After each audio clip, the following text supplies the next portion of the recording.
ಧೃತರಾಷ್ಟ್ರ ಉವಾಚ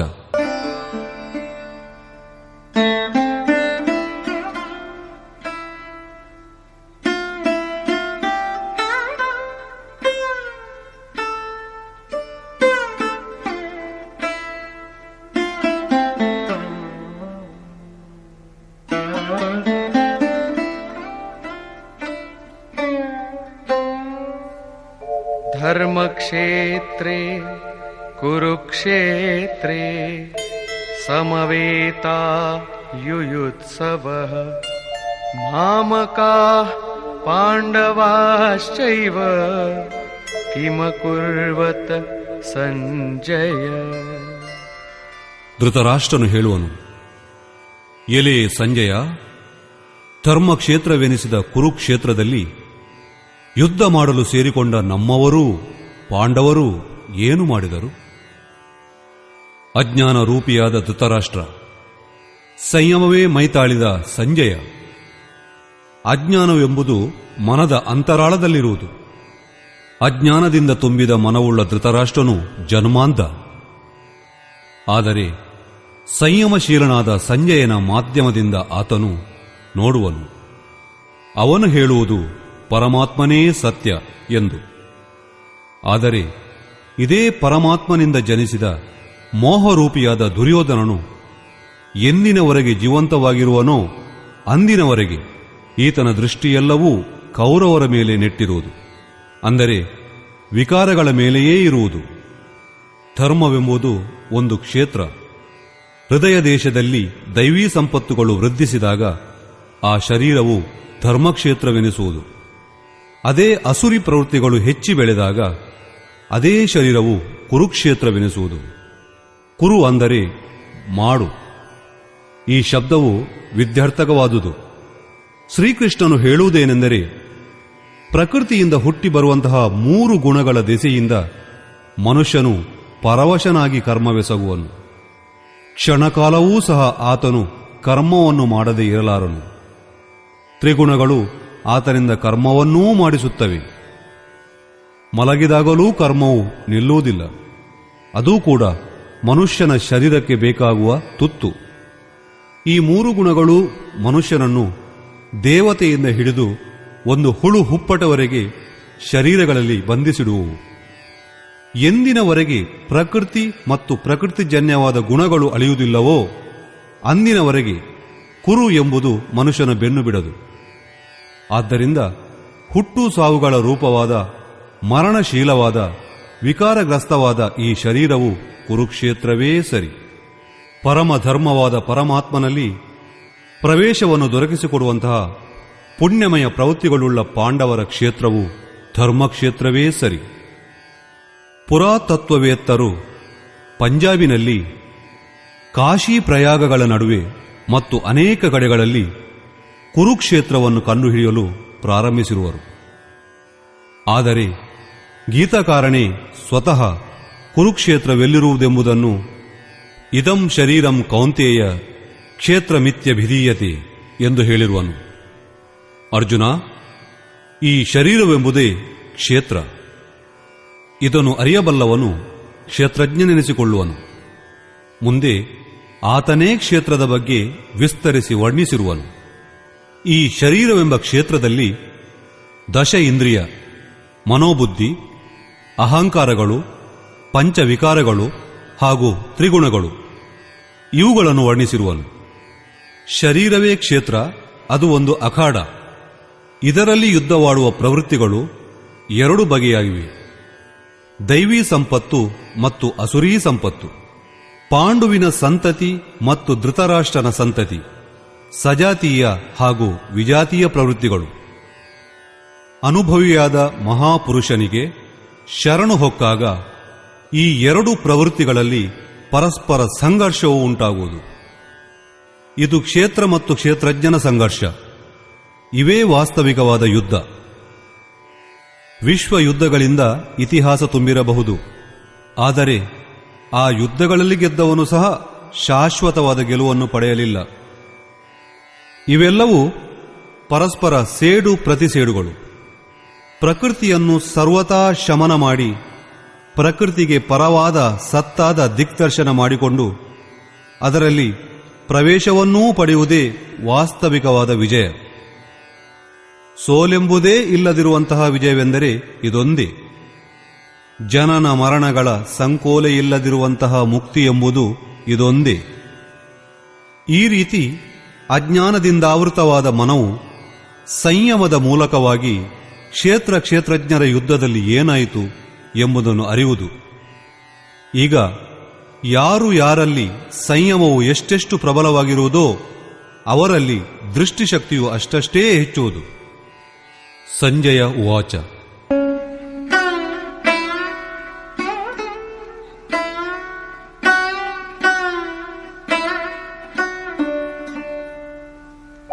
ದೃಷ್ಟ್ವಾ ತು ಪಾಂಡವಾನೀಕಂ ವ್ಯೂಢಂ ದುರ್ಯೋಧನಸ್ತದಾ ಆಚಾರ್ಯಮುಪಸಂಗಮ್ಯ ರಾಜಾ ವಚನಮಬ್ರವೀತ್. ಆ ಸಮಯದಲ್ಲಿ ವ್ಯೂಹವನ್ನು ರಚಿಸಿಕೊಂಡು ಯುದ್ಧ ಸನ್ನದ್ಧರಾಗಿರುವ ಪಾಂಡವರ ಸೈನ್ಯವನ್ನು ಕಂಡು ದುರ್ಯೋಧನನು ದ್ರೋಣಾಚಾರ್ಯರ ಬಳಿ ಹೋಗಿ ಹೀಗೆಂದು ಹೇಳುವನು. ದ್ವೈತಾಚರಣೆಯೇ ದ್ರೋಣಾಚಾರ್ಯರು. ಪರಮಾತ್ಮನಿಗಿಂತ ನಾವು ಭಿನ್ನರು ಎಂಬ ತಿಳುವಳಿಕೆಯ ದ್ವೈತ ಭಾವ ಬಂದೊಡನೆ ಆ ಪರಮಾತ್ಮನನ್ನು ಪಡೆಯಬೇಕೆಂಬ ಹಂಬಲ ಹುಟ್ಟುವುದು. ಆಗಲೇ ನಾವು ಗುರುವನ್ನರಸುತ್ತ ಹೊರಡುವೆವು. ಎರಡು ಪ್ರವೃತ್ತಿಗಳ ನಡುವೆ ಇದೇ ಮೊದಲ ಗುರು. ನಂತರ ಯೋಗೇಶ್ವರನಾದ ಶ್ರೀಕೃಷ್ಣನು ನಮ್ಮ ಸದ್ಗುರುವೆನಿಸಿಕೊಳ್ಳುವನು. ಆತನು ಯೋಗ ಸ್ಥಿತಿಯಲ್ಲಿರುವವನು. ರಾಜ ದುರ್ಯೋಧನನು ದ್ರೋಣರ ಬಳಿಗೆ ಹೋಗುವನು. ಮೋಹರೂಪಿಯಾದ ದುರ್ಯೋಧನ. ಮೋಹವೆಂಬುದು ಸಂಪೂರ್ಣ ವ್ಯಾಧಿಗಳಿಗೆ ಮೂಲ. ಅದೇ ರಾಜ. ದುರು ಅಂದರೆ ದೂಷಿತವಾದ ಯೋಧನ ಯಾವ ಧನವಿದೆಯೋ ಅದು. ಆತ್ಮಿಕ ಸಂಪತ್ತೇ ಸ್ಥಿರವಾದ ಸಂಪತ್ತು. ಅದರಲ್ಲಿ ಯಾವುದು ದೋಷವನ್ನು ಹುಟ್ಟಿಸುವುದೋ ಅದೇ ಮೋಹ. ಇದೇ ನಮ್ಮನ್ನು ಪ್ರಕೃತಿಯ ಕಡೆಗೆ ಸೆಳೆಯುವಂತಹದ್ದು. ವಾಸ್ತವಿಕ ತಿಳುವಳಿಕೆಗೆ ಪ್ರೇರಣೆಯನ್ನು ನೀಡುವುದು ಸಹ ಇದೇ. ಮೋಹವಿರುವವರೆಗೂ ಪ್ರಶ್ನೆಗಳು ತಪ್ಪಿದುದಲ್ಲ. ಇಲ್ಲವಾದರೆ ಎಲ್ಲವೂ ಪೂರ್ಣವೇ ಆಗಿದೆ. ಆದ್ದರಿಂದ ವ್ಯೂಹವನ್ನು ರಚಿಸಿಕೊಂಡು ಯುದ್ಧ ಸನ್ನದ್ಧರಾಗಿ ನಿಂತಿರುವ ಪಾಂಡವರನ್ನು ಕಂಡು, ಅಂದರೆ ಪುಣ್ಯದಿಂದ ಪ್ರವಾಹಿತವಾದ ಸಜಾತಿಯ ವೃತ್ತಿಗಳು ಒಟ್ಟಾಗಿರುವುದನ್ನು ಕಂಡು, ಮೋಹರೂಪಿಯಾದ ದುರ್ಯೋಧನನು ಮೊದಲ ಗುರುವಾದ ದ್ರೋಣಾಚಾರ್ಯರ ಬಳಿ ಹೋಗಿ ಹೀಗೆಂದು ಹೇಳುವನು.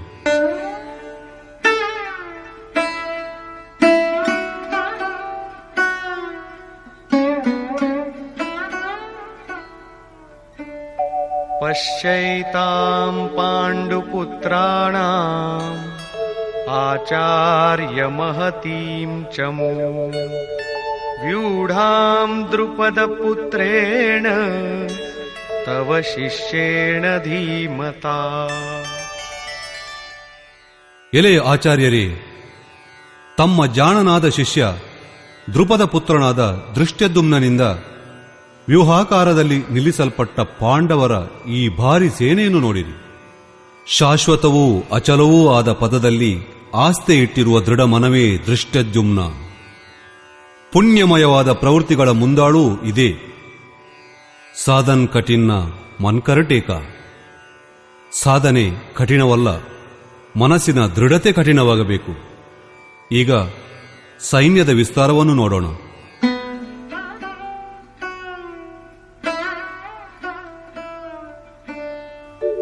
ಅತ್ರ ಶೂರಾ ಮಹೇಶ್ವಾಸಾ ಭೀಮಾರ್ಜುನ ಸಮಾಯುಧಿ ಯುಯುಧಾನೋ ವಿರಾಟಶ್ಚ ದ್ರುಪದಶ್ಚ ಮಹಾರಥಃ.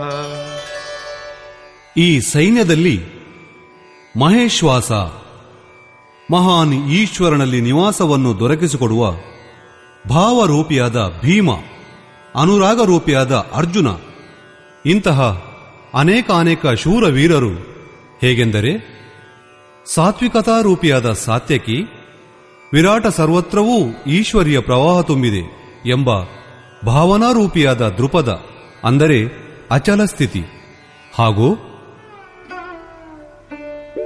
धृष्टकेतुश्चेकितानः काशीराजश्च वीर्यवान् पुरुजित् कुन्तिभोजश्च शैब्यश्च नरपुङ्गवः. ದೃಷ್ಟಕೇತು ದೃಢ ಕರ್ತವ್ಯ, ಚೇಕಿತಾನ ಎಲ್ಲಿಗೆ ಹೋದರೂ ಅಲ್ಲಿಂದ ಮನವನ್ನು ಹಿಂದೆಳೆದು ಇಷ್ಟದಲ್ಲಿ ಅದನ್ನು ತೊಡಗಿಸುವುದು.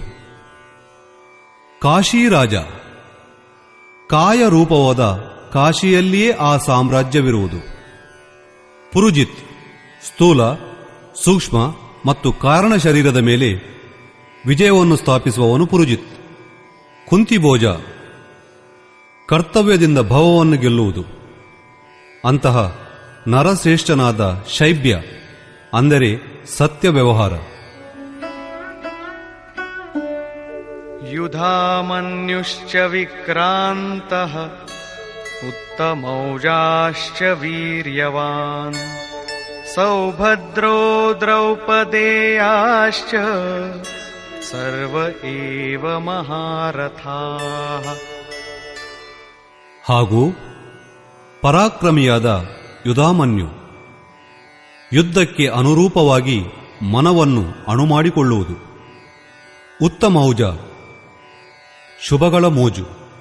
ಸುಭದ್ರೆಯ ಮಗ ಅಭಿಮನ್ಯು ಶುಭವಾದ ಆಧಾರ ದೊರಕಿದೊಡನೆ ಮನಸ್ಸಿನ ಎಲ್ಲ ಭಯ ಆತಂಕಗಳು ದೂರವಾಗುವುದು. ಇಂತಹ ಶುಭ ಆಧಾರದ ಮೇಲೆ ನೆಲೆ ನಿಂತ ಅಭಯಚಿತ್ತ ಧ್ಯಾನ ರೂಪಳಾದ ದ್ರೌಪದಿಯ 5 ಮಂದಿ ಮಕ್ಕಳು ವಾತ್ಸಲ್ಯ, ಲಾವಣ್ಯ, ಸಹೃದಯತೆ, ಸೌಮ್ಯತೆ, ಸ್ಥಿರತೆ ಇವೆಲ್ಲವೂ ಮಹಾರಥಿಗಳೇ. ಸಾಧನ ಪಥದಲ್ಲಿ ಪರಿಪೂರ್ಣ ಯೋಗ್ಯತೆಯೊಂದಿಗೆ ಮುನ್ನಡೆಯುವ ಸಾಮರ್ಥ್ಯಗಳು. ಈ ರೀತಿಯಾಗಿ ದುರ್ಯೋಧನನು ಪಾಂಡವ ಪಕ್ಷದ 15-20 ಹೆಸರುಗಳನ್ನು ಎಣಿಸಿದನು. ಇವೆಲ್ಲವೂ ದೈವೀ ಸಂಪತ್ತಿನಿಂದ ಮಹತ್ವಪೂರ್ಣವಾದ ಅಂಗಗಳು. ವಿಜಾತೀಯ ಪ್ರವೃತ್ತಿಗಳ ರಾಜನಾಗಿದ್ದರೂ ಮೋಹವೇ ಆತನನ್ನು ಸಜಾತೀಯ ಪ್ರವೃತ್ತಿಗಳನ್ನರಿಯಲು ಬಾಧ್ಯಸನ್ನಾಗಿ ಮಾಡುವುದು. ದುರ್ಯೋಧನನು ತನ್ನ ಪಕ್ಷವನ್ನು ಸಂಕ್ಷೇಪವಾಗಿ ಹೇಳುವನು. ಒಂದು ವೇಳೆ ಬಾಹ್ಯ ಯುದ್ಧವೇ ಆಗಿದ್ದರೆ ತನ್ನ ಸೈನ್ಯವನ್ನು ಹಿಗ್ಗಿಸಿ ಹೊಗಳುತ್ತಿದ್ದನು. ವಿಕಾರವನ್ನು ಕಡಿಮೆ ಮಾಡಿ ಹೇಳಿದನು. ಏಕೆಂದರೆ ಅವುಗಳ ಮೇಲೆ ವಿಜಯವನ್ನು ಪಡೆಯಬೇಕಾಗಿದೆಯಲ್ಲವೇ? ಅವು ನಾಶವಂತವಾದುವು. ಕೇವಲ 4-6 ವಿಕಾರಗಳನ್ನು ಮಾತ್ರ ಎಣಿಸಿದನು. ಅವುಗಳ ಗರ್ಭದಲ್ಲಿ ಪೂರ್ಣ ಬಹಿರ್ಮುಖಿ ಪ್ರವೃತ್ತಿಗಳು ಅಡಗಿವೆ. ಹೇಗೆಂದರೆ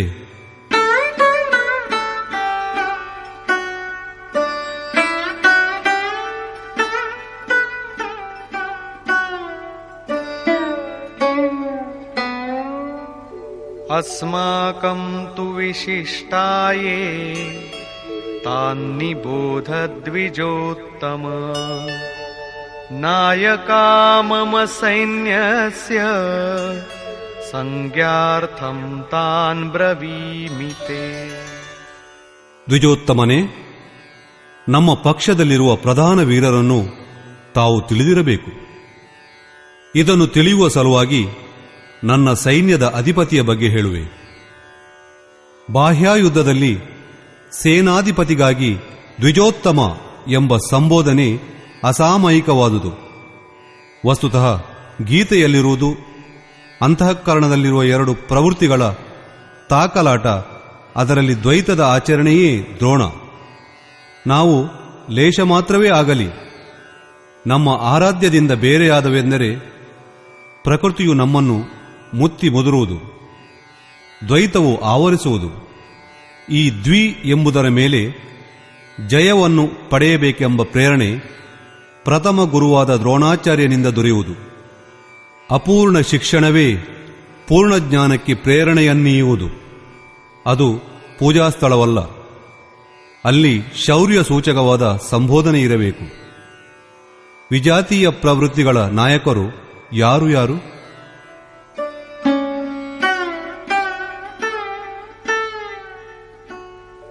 ಭವಾನ್ ಭೀಷ್ಮಶ್ಚ ಕರ್ಣಶ್ಚ ಕೃಪಶ್ಚ ಸಮಿತಿಂಜಯಃ ಅಶ್ವತ್ಥಾಮಾ ವಿಕರ್ಣಶ್ಚ ಸೌಮದತ್ತಿಸ್ತಥೈವ ಚ. ಓರ್ವರು ದ್ರೋಣಾಚಾರ್ಯರು ಸ್ವತಃ ದೈವತಾಚರಣೆಯ ಪ್ರತೀಕ. ಅದರೊಂದಿಗೆ ಭ್ರಮರೂಪಿಯಾದ ಪಿತಾಮಹ ಭೀಷ್ಮರು. ಭ್ರಮೆಯೇ ಈ ವಿಕಾರಗಳಿಗೆ ಉದ್ಗಮಸ್ಥಾನ. ಕಡೆಯ ಕಾಲದವರೆಗೂ ಅದು ಬದುಕಿರುವುದು. ಆದ್ದರಿಂದ ಭೀಷ್ಮ ಸೈನ್ಯವೆಲ್ಲವೂ ನಾಶವಾದ ಮೇಲೂ ಸಹ ಇವರು ಜೀವಂತರಾಗಿದ್ದರು. ಶರಶಯ್ಯೆಯ ಮೇಲೆ ಅಚೇತಾವಸ್ಥೆಯಲ್ಲಿದ್ದರೂ ಜೀವಂತವಾಗಿದ್ದರು. ಇವರೇ ಭ್ರಮರೂಪಿ ಭೀಷ್ಮ. ಭ್ರಮೆ ಎಂಬುದು ಕಡೆಯವರೆಗೂ ಉಳಿಯುವಂತಹುದು. ಇದೇ ರೀತಿಯಲ್ಲಿ ವಿಜಾತೀಯ ಕರ್ಮರೂಪಿಗಳಾದ ಕರ್ಣ ಹಾಗೂ ರಣವೀರ ಕೃಪಾಚಾರ್ಯರು. ಸಾಧನಾವಸ್ಥೆಯಲ್ಲಿ ಸಾಧಕನು ಆಚರಿಸುವ ಕೃಪಾಶೀಲತೆಯೇ ಕೃಪಾಚಾರ್ಯ. ಭಗವಂತನು ಕೃಪಾಸಾಗರ. ಹಾಗೂ ಪ್ರಾಪ್ತಿಯ ನಂತರ ಸಂತನೂ ಅದೇ ಸ್ವರೂಪವನ್ನು ತಾಳುವನು. ಆದರೆ ಸಾಧನ ಕಾಲದಲ್ಲಿ ನಾವು ಎಲ್ಲಿಯವರೆಗೆ ಬೇರೆಯಾಗಿರುವೆವೋ ಪರಮಾತ್ಮನೂ ಆವರೆಗೆ ಬೇರೆಯಾಗಿರುವನು. ವಿಜಾತೀಯ ಪ್ರವೃತ್ತಿಗಳಿನ್ನೂ ಉಳಿದಿರುವಾಗ, ಮೋಹ ಆವೃತವಾಗಿರುವಾಗ ಸಾಧಕನು ಕೃಪಾಚರಣೆಯನ್ನು ಮಾಡಹೋದರೆ ಆತನು ಹಾಳಾಗುವನು. ಸೀತೆಯು ಕರುಣೆಯನ್ನು ತೋರಿದುದರಿಂದ ಅವಳು ಕೆಲವು ಕಾಲ ಲಂಕಾವಾಸದ ಪ್ರಾಯಶ್ಚಿತವನ್ನು ಅನುಭವಿಸಬೇಕಾಯಿತು. ವಿಶ್ವಾಮಿತ್ರರು ದಯಾರ್ದ್ರರಾದಕ್ಕೆ ಅವರು ಪತಿತರಾದರು. ಯೋಗ ಸೂತ್ರಕಾರರಾದ ಪತಂಜಲಿಗಳು ಸಹ ಇದೇ ಮಾತನ್ನಾಡುವರು. ತೇ ಸಮಾಧಾ ಉಪಸರ್ಗ ವ್ಯುತ್ಥಾನೆ ಸಿದ್ಧಯ.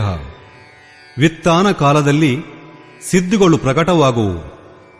ಅವು ವಾಸ್ತವವಾದ ಸಿದ್ಧಿಗಳು. ಆದರೆ ಕೈವಲ್ಯ ಪ್ರಾಪ್ತಿಗೆ ಅವು ಅಷ್ಟೇ ವಿಘ್ನಗಳೂ ಸಹ. ಕಾಮಕ್ರೋಧಾದಿ ಷಡ್ವರ್ಗಗಳಂತೆ ಈ ಸಿದ್ಧಿಗಳೂ ಅಡಚಣೆಗಳು. ಗೋಸ್ವಾಮಿ ತುಳಸೀದಾಸರ ನಿರ್ಣಯವೂ ಇದೇ ಆಗಿದೆ. ಛೋರತ್ ಗ್ರಂಥಿ ಜಾನಿ ಖಗರಾಯ ವಿಘ್ನ ಅನೇಕ ಕರೈ ತಬು ಮಾಯ ರಿದ್ಧಿ ಸಿದ್ಧಿ ಪ್ರೇರಹಿ ಬಹುಬಾಯಿ ಬುದ್ಧಿಹಿಂ ಲೋಭ ದಿಕಾವಹಿಂ ಆಯಿ. ಮಾಯೆಯು ಅನೇಕ ವಿಘ್ನಗಳನ್ನು ತಂದೊಡ್ಡುವುದು, ವೃದ್ಧಿಗಳನ್ನು ನೀಡುವುದು, ಸಿದ್ಧಿಗಳನ್ನು ಒದಗಿಸುವುದು. ಇಂತಹ ಸ್ಥಿತಿಯನ್ನು ಪಡೆದ ಸಾಧಕನು ಮರಣಾಸನ್ನ ರೋಗಿಯ ಪಕ್ಕದಲ್ಲಿ ನಡೆದು ಹೋದರೂ ಸಾಕು, ಆ ರೋಗಿಯು ಬದುಕಿಕೊಳ್ಳುವನು. ರೋಗಿಗೆ ಒಳ್ಳೆಯದಾಗಬಹುದು, ಆದರೆ ಸಾಧಕನಾದವನು ಇದನ್ನು ತನ್ನ ಕೊಡುಗೆ ಎಂದು ಮನದಲ್ಲಂದುಕೊಂಡರೂ ಸಾಕು, ಆತನು ಹಾಳಾಗುವನು. ಓರ್ವ ರೋಗಿ ಇರುವೆಡೆ ಸಾವಿರಾರು ರೋಗಿಗಳು ಸೇರುವರು. ಭಜನ ಚಿಂತನಗಳ ಕ್ರಮವೆಲ್ಲವೂ ನಿಂತು ಹೋಗುವುದು. ತಪ್ಪು ಮನಸ್ಸು ಪ್ರಕೃತಿಯಲ್ಲಿ ತುಂಬಿಕೊಳ್ಳುವುದು. ಒಂದು ವೇಳೆ ಲಕ್ಷ್ಯವು ದೂರವಿದ್ದು ಸಾಧಕನು ಕೃಪೆ ಮಾಡಿದುದಾದರೆ ಈ ಕೃಪೆ ಒಂದರಿಂದಲೇ ಸಮಿತಿಂಜಯ ಸಮಸ್ತ ಸೈನ್ಯವನ್ನು ಗೆಲ್ಲುವನು. ಆದ್ದರಿಂದ ಸಾಧಕನು ಕಡೆಯವರೆಗೆ ಈ ಬಗ್ಗೆ ಎಚ್ಚರ ವಹಿಸಬೇಕು. ದಯಾಬಿನ್ ಸಂತಕ ಸಾಯಿ ದಯಾ ಕರೀತೋ ಆಫತ್ ಆಯಿ. ದಯೆಯಿಲ್ಲದ ಸಂತ ಕಟುಕ, ಆದರೆ ದಯೆ ತೋರಿದ್ದೇ ಆಪತ್ತು ಬಂದಂತೆ. ಆದರೆ ಅಪೂರ್ಣ ವ್ಯವಸ್ಥೆಯಲ್ಲಿ ಇದು ವಿಜಾತೀಯ ಪ್ರವೃತ್ತಿಗಳ ದುರ್ದರ್ಶ ಯೋಧ. ಇದೇ ರೀತಿಯಲ್ಲಿ ಆಸಕ್ತಿ ರೂಪಿಯಾದ ಅಶ್ವತ್ಥಾಮ, ವಿಕಾರ ರೂಪಿ ವಿಕರ್ಣ, ಭ್ರಮೆ ಹಿಡಿದ ಶ್ವಾಸವುಳ್ಳ ಭೂರಿಶ್ರವ, ಇವರೆಲ್ಲರೂ ಬಹಿರ್ಮುಖಿಯಾದ ಪ್ರವಾಹದ ನಾಯಕರು.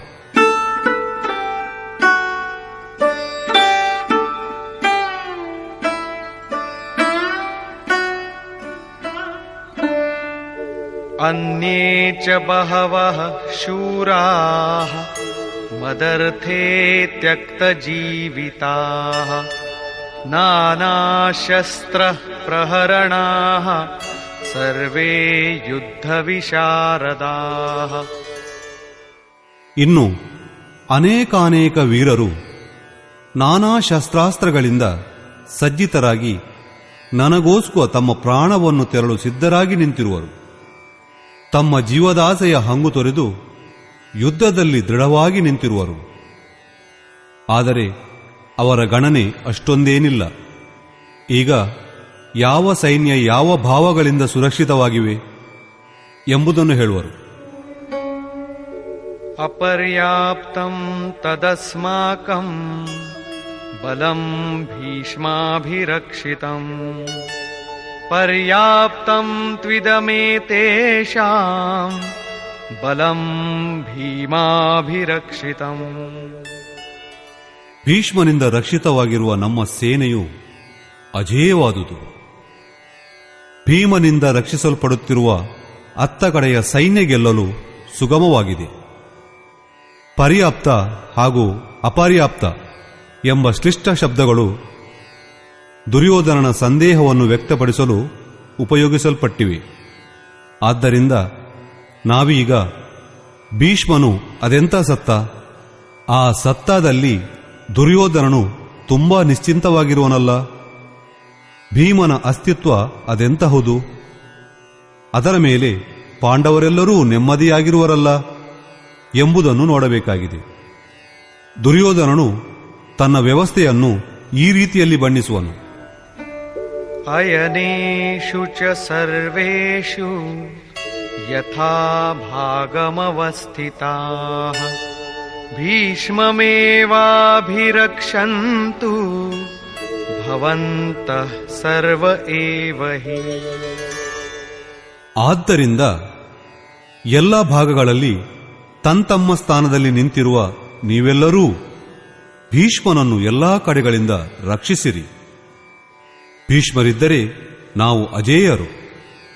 ಆದ್ದರಿಂದ ನೀವು ಪಾಂಡವರೊಂದಿಗೆ ಯುದ್ಧ ಮಾಡಲು ಹೋಗದೆ ಕೇವಲ ಭೀಷ್ಮರನ್ನು ಮಾತ್ರ ರಕ್ಷಿಸಿರಿ.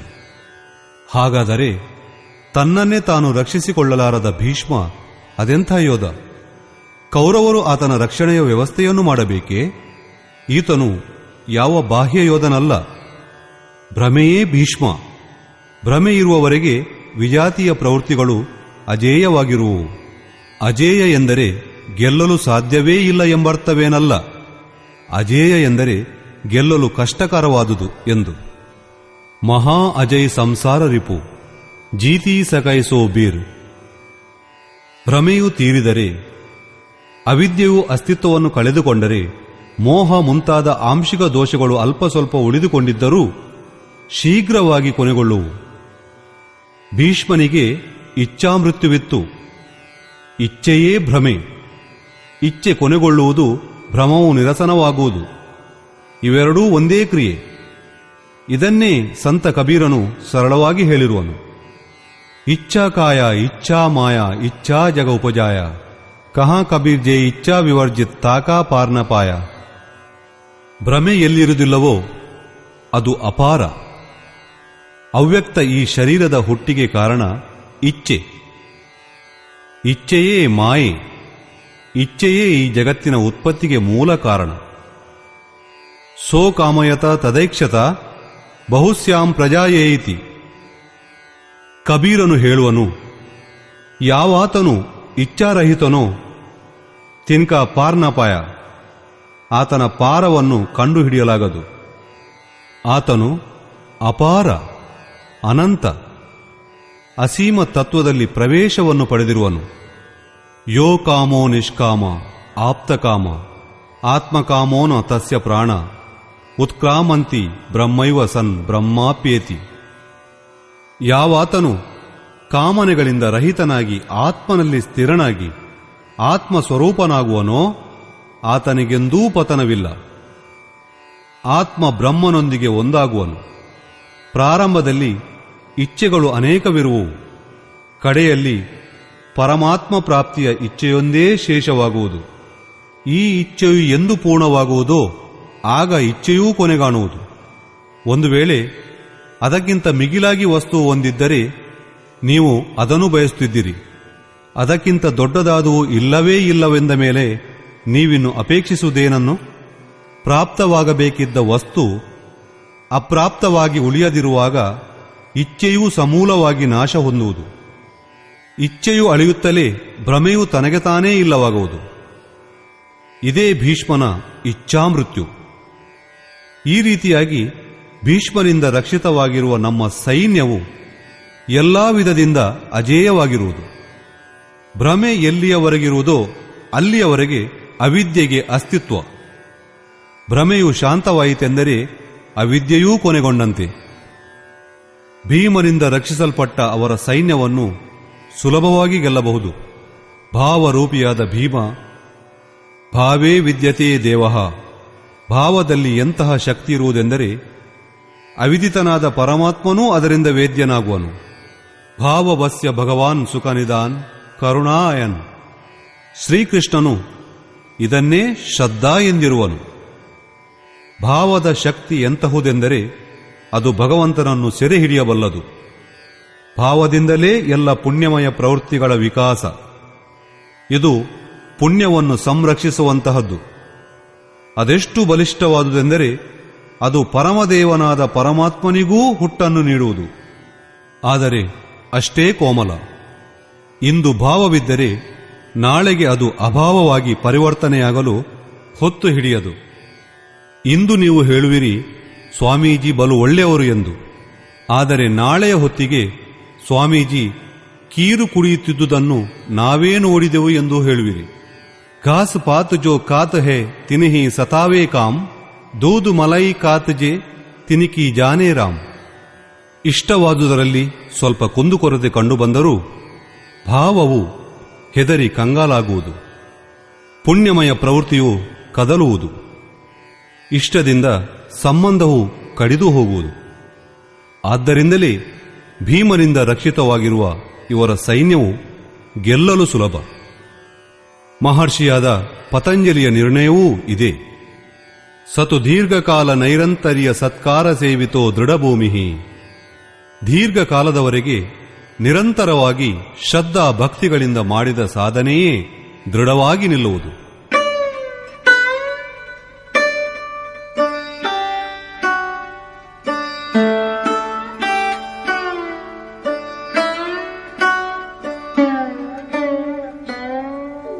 ತಸ್ಯ ಸಂಜನಯನ್ ಹರ್ಷಂ ಕುರು ವೃದ್ಧಃ ಪಿತಾಮಹಃ ಸಿಂಹನಾದಂ ವಿನದ್ಯೋಚ್ಚೈಃ ಶಂಖಂ ದಧ್ಮೌ ಪ್ರತಾಪವಾನ್.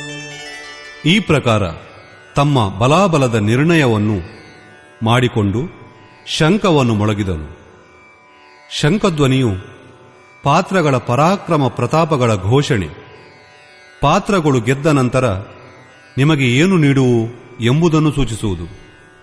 ಕೌರವ ಬಲದಲ್ಲಿ ವೃದ್ಧ ಪಿತಾಮಹರಾದ ಪರಾಕ್ರಮಿ ಭೀಷ್ಮರು ದುರ್ಯೋಧನನ ಹೃದಯದಲ್ಲಿ ಪುಳಕವನ್ನು ಹುಟ್ಟಿಸುವಂತೆ ಉಚ್ಚಸ್ವರದ ಸಿಂಹನಾದದಂತೆ ತಮ್ಮ ಭಯಪ್ರದವಾದ ಶಂಖವನ್ನು ಊದಿದರು. ಸ್ವಭಾವದ ಭಯಂಕರ ಪ್ರಕೃತಿಯನ್ನು ಬಿಂಬಿಸುವುದು ಸಿಂಹ. ಘೋರ ಕಾನನದ ನೀರವ ಏಕಾಂತದಲ್ಲಿ ಸಿಂಹದ ಗರ್ಜನೆ ಎಂಬುದು ಅದು 1 ಮೈಲಿ ದೂರದಲ್ಲೇ ಇರಬಹುದು. ಆದರೂ ನಿಮ್ಮ ಮೈ ಕೂದಲುಗಳೆಲ್ಲ ನಿಮಿರಿ ನೆಟ್ಟನೆ ನಿಲ್ಲುವಂತೆ ಮಾಡುವುದು, ಹೃದಯವನ್ನು ಗದಗೊಟ್ಟುವಂತೆ ಮಾಡುವುದು. ಭಯವು ಪ್ರಕೃತಿಯಲ್ಲಿರುವುದು, ಪರಮಾತ್ಮನಲ್ಲಿಲ್ಲ. ಏಕೆಂದರೆ ಆತನು ಅಭಯದ ಸತ್ತ. ಭ್ರಮರೂಪಿಯಾದ ಭೀಷ್ಮನು ಗೆದ್ದುದಾದರೆ ಪ್ರಕೃತಿಯ ಯಾವ ಭಯಂಕರ ಕಾಡಿನಲ್ಲಿ ಈಗಾಗಲೇ ನೀವು ಇರುವಿರೋ ಅದಕ್ಕಿಂತ ಹೆಚ್ಚಿನ ಭಯದ ಆವರಣದಲ್ಲಿ ಮೋಹವೆಂಬುದು ನಿಮ್ಮನ್ನು ಕಟ್ಟಿಹಾಕುವುದು. ಭಯದ ಮತ್ತೊಂದು ಪದರು ಮೇಲೇಳುವುದು. ಭಯದ ಆವರಣವು ಇನ್ನಷ್ಟು ದಟ್ಟವಾಗುವುದು. ಈ ಭ್ರಮೆ ಎಂಬುದು ಇದೊಂದನ್ನುಳಿದು ಬೇರೇನೂ ನೀಡದು. ಆದ್ದರಿಂದ ಪ್ರಕೃತಿಯು ನಿವೃತ್ತಿಯ ಗಂತವ್ಯದ ಮಾರ್ಗ. ಸಂಸಾರದಲ್ಲಿ ಪ್ರಕೃತಿಯು ಭಯದ ಬೀಡು. ಅದು ಘೋರಾಂಧಾಕಾರದ ನೆಲೆವೀಡು. ಕೌರವರ ಘೋಷಣೆ ಇದ್ದಕ್ಕಿಂತ ಮುಂದಕ್ಕಿಲ್ಲ.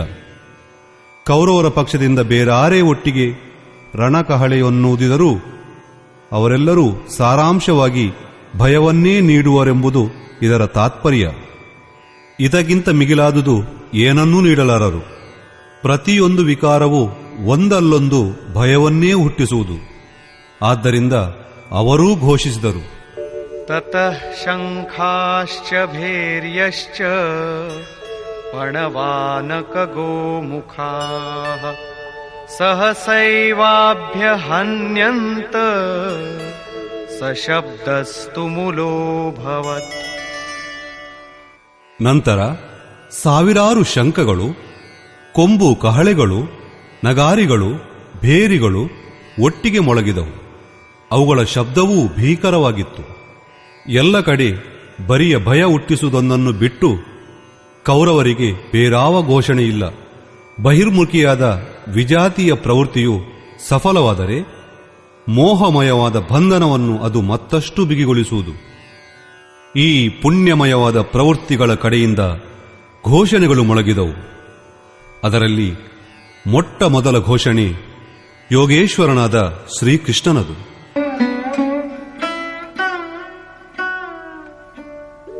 ತತಃ ಶ್ವೇತೈರ್ಹಯೈರ್ಯುಕ್ತೆ ಮಹತಿ ಸ್ಯಂದನೆ ಸ್ಥಿತೌ ಮಾಧವ ಪಾಂಡವಶ್ಚೈವ ದಿವ್ಯೌ ಶಂಖೌ ಪ್ರದಧ್ಮತು. ಅನಂತರ ಶುಭ್ರವಾದ ಶ್ವೇತಾಶ್ವಗಳಿಂದ ಕೂಡಿದ ಬಿಳಿಯ ಬಣ್ಣ ಸಾತ್ವಿಕತೆ ಹಾಗೂ ನೈರ್ಮಲ್ಯಗಳ ಪ್ರತೀಕ ಅಂತಹ ಮಹಾನ್ ರಥದಲ್ಲಿ ಕುಳಿತ ಯೋಗೇಶ್ವರನಾದ ಕೃಷ್ಣನೂ ಮತ್ತು ಅರ್ಜುನನೂ ಸಹ ತಂತಮ್ಮ ಅಲೌಕಿಕವಾದ ಶಂಖವನ್ನು ಮೊಳಗಿದರು. ಅಲೌಕಿಕ ಶಬ್ದದ ಅರ್ಥ ಲೋಕಗಳಿಗೆ ಹೊರತಾದುದು. ಮೃತ್ಯುಲೋಕ, ದೇವಲೋಕ, ಬ್ರಹ್ಮಲೋಕ ಮುಂತಾಗಿ ಜನ್ಮ ಮರಣಗಳ ಭಯವಿರುವಂತಹ ಎಲ್ಲ ಲೋಕಗಳಿಗೆ ಹೊರತಾಗಿರುವ ಪಾರಲೌಕಿಕ ಪಾರಮಾರ್ಥಿಕ ಸ್ಥಿತಿಯನ್ನು ನೀಡುವಂತಹ ಘೋಷಣೆ ಯೋಗೇಶ್ವರನಾದ ಶ್ರೀಕೃಷ್ಣನದು. ಚಿನ್ನ ಬೆಳ್ಳಿ ಮರಮುಟ್ಟುಗಳ ರಥವಲ್ಲ, ಅಲೌಕಿಕ ರಥ, ಅದರೊಂದಿಗೆ ಅಲೌಕಿಕವಾದ ಶಂಖ. ಆದ್ದರಿಂದ ಘೋಷಣೆಯೂ ಅಲೌಕಿಕವೇ ಸರಿ. ಲೋಕಗಳಿಗೆಲ್ಲ ಹೊರತಾಗಿ ಏಕೈಕ ಬ್ರಹ್ಮವಸ್ತು ಹೊಂದಿದೆ. ನೇರವಾಗಿ ಅದರೊಂದಿಗೆ ಸಂಬಂಧವನ್ನು ಸ್ಥಾಪಿಸುವುದೇ ಈ ಘೋಷಣೆ. ಈ ಸ್ಥಿತಿಯನ್ನು ಅವರು ಹೇಗೆ ಕೊಡುವರು?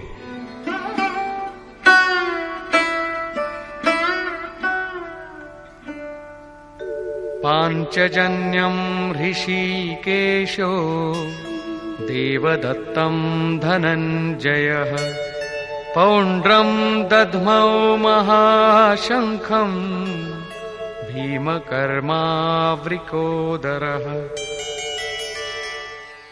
ಋಷಿಕೇಶ ಹೃದಯದಲ್ಲಿರುವ ಸರ್ವಸ್ವವನ್ನು ಬಲ್ಲ ಶ್ರೀಕೃಷ್ಣನು ಪಾಂಚಜನ್ಯ ಶಂಖವನ್ನೂದಿದನು. 5 ಇಂದ್ರಿಯಗಳನ್ನು ಪಂಚತನ್ಮಾತ್ರೆಗಳಾದ ಶಬ್ದ, ಸ್ಪರ್ಶ, ರೂಪ, ರಸ, ಗಂಧ ಇವೆಲ್ಲವುಗಳ ರಸವನ್ನು ಭಕ್ತರ ಶ್ರೇಣಿಯಲ್ಲಿ ಎರಕ ಹೊಯ್ಯುವನೆಂಬ ಘೋಷಣೆ ಮಾಡಿದನು. ವಿಕರಾಳವಾಗಿ ಹೊತ್ತಿ ಉರಿಯುವ ಇಂದ್ರಿಯಗಳನ್ನು ಹಿಂದೆಳೆದು ಅವುಗಳನ್ನು ತನ್ನ ದಾಸರ ಶ್ರೇಣಿಯಲ್ಲಿ ನಿಲ್ಲಿಸುವುದು ಹೃದಯದಿಂದ ಪ್ರೇರಿತ ಸದ್ಗುರುವಿನ ದೇಣಿಗೆ. ಶ್ರೀಕೃಷ್ಣನು ಓರ್ವ ಯೋಗೇಶ್ವರ ಸದ್ಗುರು. ಶಿಷ್ಯಸ್ತೇಹಂ, ಭಗವಂತ ನಾನು ನಿನ್ನ ಶಿಷ್ಯ. ಬಾಹ್ಯ ವಿಷಯ ವಸ್ತುಗಳನ್ನು ಬಿಟ್ಟು ಧ್ಯಾನದಲ್ಲಿ ಇಷ್ಟ ವಸ್ತುವನ್ನು ಮಾತ್ರ ನೋಡುವಂತಾಗಲಿ. ಬೇರಾವುದು ನನ್ನ ಕಣ್ಣಿಗೆ ಕಾಣದಿರಲಿ, ಬೇರಾವುದು ನನ್ನ ಕಿವಿಗೆ ಹೋಗದಿರಲಿ, ಬೇರಾವುದನ್ನು ನಾನು ಮುಟ್ಟುವುದು ಬೇಡ. ಇದೆಲ್ಲವೂ ಸದ್ಗುರುವಿನ ಅನುಭವ ಸಂಚರಿಸುವುದರ ಮೇಲೆಯೇ ನಿಂತಿದೆ. ದೇವದತ್ತಂ ಧನಂಜಯ. ದೈವೀ ಸಂಪತ್ತನ್ನು ಅಧೀನಪಡಿಸಿಕೊಂಡ ಅನುರಾಗವೇ ಅರ್ಜುನ. ಇಷ್ಟ ವಸ್ತುವಿಗೆ ಅನುರೂಪವಾದ ಆಕರ್ಷಣೆ, ಅದರಲ್ಲಿ ವಿರಹ, ವೈರಾಗ್ಯ, ಅಶ್ರುಪಾತವಿರಬೇಕು. ಗದ್ಗದ್ಗಿರ ನಯನ ಬಹನೀರ, ರೋಮಾಂಚವಿರಬೇಕು. ಇಷ್ಟ ವಸ್ತುವನ್ನು ಬಿಟ್ಟು ಬೇರಾವುದರ ಲೇಷ ಮಾತ್ರವಾದರೂ ತಾಕಲಾಟವಿರಬಾರದು. ಅದನ್ನೇ ಅನುರಾಗವೆನ್ನುವರು. ಅದು ಫಲಿಸಿತೆಂದರೆ ಪರಮದೇವನಾದ ಪರಮಾತ್ಮನಲ್ಲಿ ಪ್ರವೇಶ ದೊರಕಿಸುವಂತಹ ದೈವೀ ಸಂಪತ್ತಿನ ಮೇಲೆ ಪರಮಾತ್ಮಾಧಿಪತ್ಯವನ್ನು ಪಡೆಯಬಹುದು. ಇದರ ಮತ್ತೊಂದು ಹೆಸರೇ ಧನಂಜಯ. ಒಂದು ಧನ ಹೊರಗಿನ ಸಂಪತ್ತು, ಅದರಲ್ಲಿ ಶರೀರವು ನೆಲೆಸಿರುತ್ತದೆ. ಆತ್ಮಕ್ಕೂ ಅದಕ್ಕೂ ಯಾವ ಸಂಬಂಧವಿರದು. ಈ ಸಂಪತ್ತಿಗೆ ಹೊರತಾಗಿರುವಂತಹ ಒಂದು ಸ್ಥಿರವಾದ ಆತ್ಮಿಕ ಸಂಪತ್ತು ಇರುವುದು. ಇದು ನಿಜವಾದ ಸಂಪತ್ತು, ತನ್ನದಾದ ಸಂಪತ್ತು. ಬೃಹದಾರಣ್ಯಕೋಪನಿಷತ್ತಿನಲ್ಲಿ ಯಾಜ್ಞವಲ್ಕ್ಯರು ಮೈತ್ರೇಯಿಗೆ ಧನ ಸಂಪನ್ನವಾದ ಈ ಭೂಮಿಯ ಸಂಪತ್ತಿನಿಂದಲೂ ಅಮೃತತ್ವವೆಂಬುದು ದೊರೆಯಲಾರದು. ಆತ್ಮಿಕ ಸಂಪತ್ತೊಂದೇ ಅದಕ್ಕಿರುವ ಉಪಾಯ. ಭಯಾನಕ ಕರ್ಮವನ್ನು ಮಾಡುವಂತಹ ಭೀಮನಿರುವನು. ಆತನು ಪೌಂಡ್ರ ಎಂದರೆ ಪ್ರೀತಿ ಎಂಬ ಶಂಖವನ್ನು ಮೊಳಗಿದನು. ಭಾವದ ಉದ್ಗಮಸ್ಥಾನ, ನಿವಾಸ ಸ್ಥಳ ಹೃದಯ. ಆದ್ದರಿಂದ ಇವನ ಹೆಸರು ವೃಕೋದರನೆಂದು. ನಿಮ್ಮ ಭಾವಾಕರ್ಷಣೆ ಒಂದು ಮಗುವಿನ ಮೇಲಿದೆ, ಆದರೆ ಆ ಆಕರ್ಷಣೆ ಇರುವುದು ಹೃದಯದಲ್ಲಿ. ಅದು ಮಗುವಿನ ಮೇಲೆ ಬಿದ್ದು ಮೂರ್ತ ರೂಪ ತಾಳುವುದು. ಈ ಭಾವವೆಂಬುದು ಅಗಾಧವಾದುದು, ಮಹಾಬಲಶಾಲಿಯಾದುದು. ಆತನು ಪ್ರೀತಿ ಎಂಬ ಮಹಾಶಂಖವನ್ನು ಮೊಳಗಿದನು. ಭಾವದಲ್ಲಿಯೇ ಪ್ರೀತಿ ಎಂಬುದು ಅಡಗಿದೆ. ಆದ್ದರಿಂದಲೇ ಭೀಮನು ಪೌಂಡ್ರ ಎಂದರೆ ಪ್ರೀತಿ ಎಂಬ ಶಂಖವನ್ನು ಊದಿದನು. ಭಾವವು ಮಹಾಶಕ್ತಿಶಾಲಿಯಾದುದು, ಆದರೆ ಪ್ರೀತಿ ಎಂಬುದು ಸಂಚಾರ ಮಾಧ್ಯಮದಿಂದ. ಹರಿವ್ಯಾಪಕ್ ಸರ್ವತ್ರ ಸಮಾನ, ಪೇಮತೆ ಪ್ರಗಟಿ ಹೋಹಿ ಮೈಜಾನ.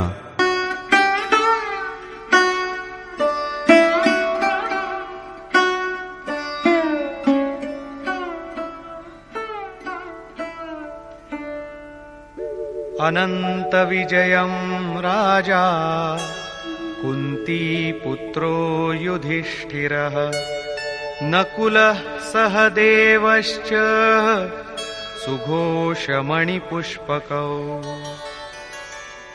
ಕುಂತಿಪುತ್ರನಾದ ಮಹಾರಾಜ ಯುಧಿಷ್ಠಿರನು ಅನಂತ ವಿಜಯ ಎಂಬ ಶಂಖವನ್ನು ಊದಿದನು. ಕರ್ತವ್ಯ ರೂಪಿಯಾದ ಕುಂತಿ ಮತ್ತು ಧರ್ಮರೂಪಿಯಾದ ಯುಧಿಷ್ಠಿರ ಧರ್ಮದ ಮೇಲೆ ಸ್ಥಿರ ಬುದ್ಧಿ ಇದ್ದರೆ ಅನಂತ ವಿಜಯ ಅಂದರೆ ಅನಂತನಾದ ಪರಮಾತ್ಮನಲ್ಲೇ ನೆಲೆ. ಯುದ್ಧೇ ಸ್ಥಿರಸಃ ಯುಧಿಷ್ಠಿರ ಅಂದರೆ ಪ್ರಕೃತಿ ಪುರುಷ, ಕ್ಷೇತ್ರಜ್ಞ ಎಂಬ ಸಂಘರ್ಷದಲ್ಲಿ ಸ್ಥಿರವಾಗಿರುವಿಕೆ. ಮಹಾ ದುಃಖಗಳಿಂದಲೂ ಚಂಚಲನಾಗದಿರುವಿಕೆ. ಇದು ಒಂದು ದಿನ ಅನಂತವಾದುದನ್ನು, ಅಂದರೆ ಅಂತವಿಲ್ಲದ ಐಶ್ವರ್ಯವನ್ನು ಗೆದ್ದುಕೊಡುವುದು. ಅಂದರೆ ಪರಮತತ್ವ ಸ್ವರೂಪವಾದ ಪರಮಾತ್ಮನ ಪ್ರಾಪ್ತಿಯನ್ನು ನೀಡುವುದು. ನಿಯಮರೂಪಿಯಾದ ನಕುಲನು ಸುಘೋಷವೆಂಬ ಶಂಖವನ್ನು ಊದಿದನು. ನಿಯಮವು ಉನ್ನತವಾದಂತೆಲ್ಲ ಅಶುಭವು ಹಿಂದೆ ಸರಿದು ಶುಭವು ಘೋಷಿತವಾಗುವುದು. ಸತ್ಸಂಗರೂಪಿಯಾದ ಸಹದೇವನು ಮಣಿಪುಷ್ಪಕವೆಂಬ ಶಂಖವನ್ನು ಮೊಳಗಿದನು. ಪಂಡಿತರೆಲ್ಲರ ಪ್ರತಿಯೊಂದು ಉಸಿರು ಸಹ ಒಂದೊಂದು ಮಣಿಯಂತೆ. ಹೀರಾ ಜೈಸಿ ಶ್ವಾಸ ಬಾತೋಮೆ ಬೀತಿ ಜಾಯ್. ಒಂದೊಂದು ವಜ್ರಮಣಿಗೆ ಸಮಾನವಾದ ಉಸಿರು ಕೇವಲ ಹುರುಳಿಲ್ಲದ ಮಾತುಗಳಲ್ಲಿ ಕಳೆದು ಹೋಯಿತು. ಮತ್ತೊಂದು ಸತ್ಸಂಗ. ನೀವು ಸತ್ಪುರುಷರ ವಾಣಿಯನ್ನು ಕೇಳುವುದು, ಆದರೆ ನಿಜವಾದ ಸತ್ಸಂಗ ಆಂತರಿಕವಾದುದು. ಶ್ರೀಕೃಷ್ಣನ ಪ್ರಕಾರ ಆತ್ಮ ಒಂದೇ ಸತ್ಯ, ಸನಾತನ. ಚಿತ್ತವು ಎಲ್ಲಾ ವ್ಯಾಪಾರಗಳನ್ನು ಹಿಂದೆಳೆದುಕೊಂಡು ಆತ್ಮನೊಂದಿಗೆ ಇರತೊಡಗಿದರೆ ಅದೀಗ ನಿಜವಾದ ಸತ್ಸಂಗ. ಈ ಸತ್ಸಂಗವು ಚಿಂತನ, ಧ್ಯಾನ ಮತ್ತು ಸಮಾಧಿಗಳನ್ನು ಅಭ್ಯಾಸ ಮಾಡುವುದರಿಂದ ಉಂಟಾಗುತ್ತದೆ. ಸತ್ಯದ ಸನ್ನಿಧಿಯಲ್ಲಿ ನಿಮ್ಮ ಸುರತಿ ನೆಟ್ಟಷ್ಟೂ ನಿಮಗೆ ನಿಮ್ಮ ಒಂದೊಂದು ಶ್ವಾಸದ ಮೇಲೂ ಹತೋಟಿ ಸಿಗತೊಡಗುವುದು. ಮನಸ್ಸು ಸಹಿತವಾಗಿ ಇಂದ್ರಿಯಗಳು ನಿಮ್ಮ ಸ್ವಾಧೀನವಾಗುವವು. ಈ ರೀತಿ ಪೂರ್ಣವಾಗಿ ನಿಮ್ಮ ಮೇಲೆ ನಿಮಗೆ ನಿಯಂತ್ರಣವೂ ದೊರೆಯುವುದೋ ಆ ಕೂಡಲೇ ನಿಮಗೆ ವಸ್ತು ದೊರೆಯುವುದು. ವಾದ್ಯ ಯಂತ್ರಗಳಂತೆ ಚಿತ್ತವನ್ನು ಆತ್ಮದ ಸ್ವರದೊಂದಿಗೆ ಮೇಳವಿಸುವುದೇ ಸತ್ಸಂಗ. ಹೊರಗಿನ ಮಣಿಗಳು ಕಠೋರ, ಆದರೆ ಶ್ವಾಸಮಣಿ ಎಂಬುದು ಹೂವಿಗಿಂತ ಮೃದು. ಹೂವು ಅರಳುವುದೊಂದೇ ಸಾಕು, ಅದನ್ನು ಸ್ವಲ್ಪವಾದರೂ ಚಿವುಟಿದರೆ ಬಾಡಿ ಹೋಗುವುದು. ಆದರೆ ನೀವು ನಿಮ್ಮ ಮುಂದಿನ ಉಸಿರಾಟದವರೆಗೆ ಬದುಕಿ ಇರುತ್ತೇನೆಂದು ಸಹ ಹೇಳಲಾರಿರಿ. ಆದರೆ ಸತ್ಸಂಗವು ಫಲಕಾರಿಯಾದರೆ ಪ್ರತಿಯೊಂದು ಉಸಿರಾಟದ ಮೇಲೂ ಅದು ನಿಮಗೆ ನಿಯಂತ್ರಣವನ್ನು ಕೊಡಿಸುವುದು, ನಿಮ್ಮನ್ನು ಪರಮ ಲಕ್ಷ್ಯದವರೆಗೆ ಕೊಂಡೊಯ್ಯುವುದು. ಇಷ್ಟು ವಿನಃ ಪಾಂಡವರ ಘೋಷಣೆ ಮತ್ತೇನಿಲ್ಲ. ಪ್ರತಿಯೊಂದು ಸಾಧನೆಯೂ ನೈರ್ಮಲ್ಯದ ಹಾದಿಯಲ್ಲಿ ನಿಮ್ಮನ್ನು ಅಷ್ಟಷ್ಟು ದೂರವನ್ನು ನಿಶ್ಚಿತಗೊಳಿಸುವುದು. ಮುಂದೆ ಹೇಳುವರು.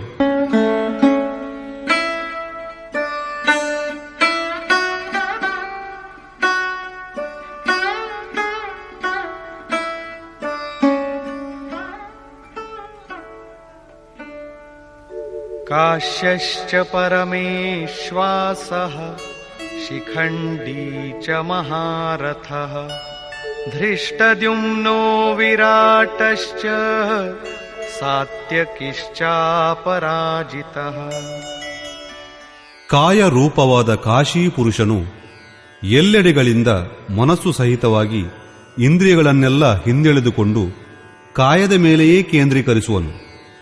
ಆಗ ಪರಮೇಶ್ವಾಸ ಅಂದರೆ ಪರಮ ಈಶನಲ್ಲಿ ನೆಲೆಸುವವ ಅಧಿಕಾರಿಯಾಗುವನು. ಪರಮ ಈಶನಲ್ಲಿ ವಾಸ ಮಾಡುವ ಸಾಮರ್ಥ್ಯವನ್ನು ಕಾಯರೂಪವಾದ ಕಾಶಿಯೇ ಒದಗಿಸಿಕೊಡುವುದು. ಕಾಯದಲ್ಲಿಯೇ ಪರಮೇಶನ ವಾಸವಿದೆ. ಪರಮೇಶ್ವಾಸ ಪರಮೇಶ್ವಾಸ ಎಂಬುದರ ಅರ್ಥ ಶ್ರೇಷ್ಠ ಧನುರ್ಧಾರಿ ಎಂದಲ್ಲ. ಅದರ ಅರ್ಥ ಪರಮ ಈಶ ವಾಸ ಎಂದು. ಶಿಖಾಸೂತ್ರದ ತ್ಯಾಗವೇ ಶಿಖಂಡಿ. ಈಗಿನ ಕಾಲದಲ್ಲಿ ಜನರು ಶಿಖೆಯ ವರ್ತಿಯಾಗಿ ಬೋಳಿಸುವರು. ಸೂತ್ರದ ಹೆಸರಿನಲ್ಲಿ ಜನಿವಾರವನ್ನು ಕಿತ್ತೆಸೆಯುವರು. ಅಗ್ನಿಗೆ ಆಹುತಿ ನೀಡುವುದನ್ನು ಕೈಬಿಡುವರು. ಮತ್ತಿನ್ನೇನು, ಅವರೆಲ್ಲರೂ ಸನ್ಯಾಸಿಗಳಾದಂತೆಯೇ ಆಯಿತು. ಅದಲ್ಲ, ವಸ್ತುತಃ ಶಿಖೆ ಎಂಬುದು ಲಕ್ಷ್ಯದ ಪ್ರತೀಕ. ಆ ಲಕ್ಷ್ಯವನ್ನು ನೀವು ಪಡೆಯಬೇಕು. ಸೂತ್ರ ಜನಿವಾರ ಎಂಬುದು ಸಂಸ್ಕಾರದ ಪ್ರತೀಕ. ಮುಂದೆ ನೀವು ಪರಮಾತ್ಮನನ್ನು ಪಡೆಯುವವರೆಗೆ ಸಂಸ್ಕಾರವು ಹಿಂದೆ ಹೆಣೆದುಕೊಂಡೇ ಇರುವುದು. ಅಲ್ಲಿಯವರೆಗೆ ತ್ಯಾಗವೆಲ್ಲಿ ಬಂತು, ಸನ್ಯಾಸವೆಲ್ಲಿ ಬಂತು? ಇನ್ನು ನಾವು ನಡೆದು ಹೋಗುವುದು. ಈ ವ್ಯವಸ್ಥೆಯಲ್ಲಿ ಭ್ರಮೆಯು ಸಂಪೂರ್ಣವಾಗಿ ಕೊನೆಗೊಳ್ಳುವುದು. ಆದ್ದರಿಂದ ಶಿಖಂಡಿಯೇ ಭ್ರಮರೂಪಿಯಾದ ಭೀಷ್ಮನನ್ನು ನಾಶ ಮಾಡುವನು. ಶಿಖಂಡಿ ಎಂಬುದು ಚಿಂತನೆಯ ಹಾದಿಯಲ್ಲಿ ಒಂದು ವಿಶೇಷವಾದ ಯೋಗ್ಯತೆಯ ಮಹಾರಥಿ. ದೃಷ್ಟದ್ಯುಮ್ನ ದೃಢ ಹಾಗೂ ಅಚಲ ಮನಸ್ಸು. ಯಾ ವಿರಾಟ ಸರ್ವತ್ರವೂ ವ್ಯಾಪಕನಾದ ಈಶ್ವರನು ಪಸರಿಕೊಂಡಿರುವುದನ್ನು ಕಾಣುವ ಯೋಗ್ಯತೆ. ಇವುಗಳೆಲ್ಲವೂ ದೈವೀ ಸಂಪತ್ತಿನ ಪ್ರಮುಖ ಗುಣಗಳು.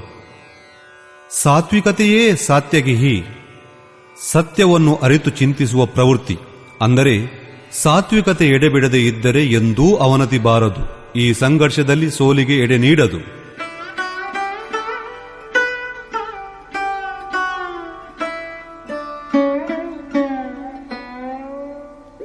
द्रुपदो द्रौपदेयाश्च सर्वशः पृथिवीपते सौभद्रश्च महाबाहुः शङ्खान् दद्मुः पृथक् पृथक्.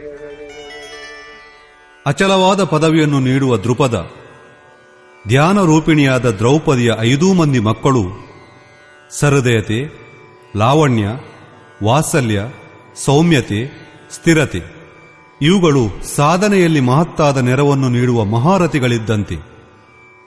ಹಾಗೂ ಮಹಾಭುಜ ಬಲಿಯಾದ ಅಭಿಮನ್ಯು ಇವರೆಲ್ಲರೂ ಬೇರೆ ಬೇರೆಯಾಗಿ ತಮ್ಮ ಶಂಖಗಳನ್ನು ಮೊಳಗಿದರು. ಭುಜಗಳು ಕಾರ್ಯಕ್ಷೇತ್ರದ ಪ್ರತೀಕಗಳು. ಮನಸ್ಸು ಭಯರಹಿತವಾದೊಡನೆ ಅದು ಬಹಳ ದೂರದವರೆಗೆ ಮುಟ್ಟುವ ಸಾಮರ್ಥ್ಯವನ್ನು ಹೊಂದುವುದು.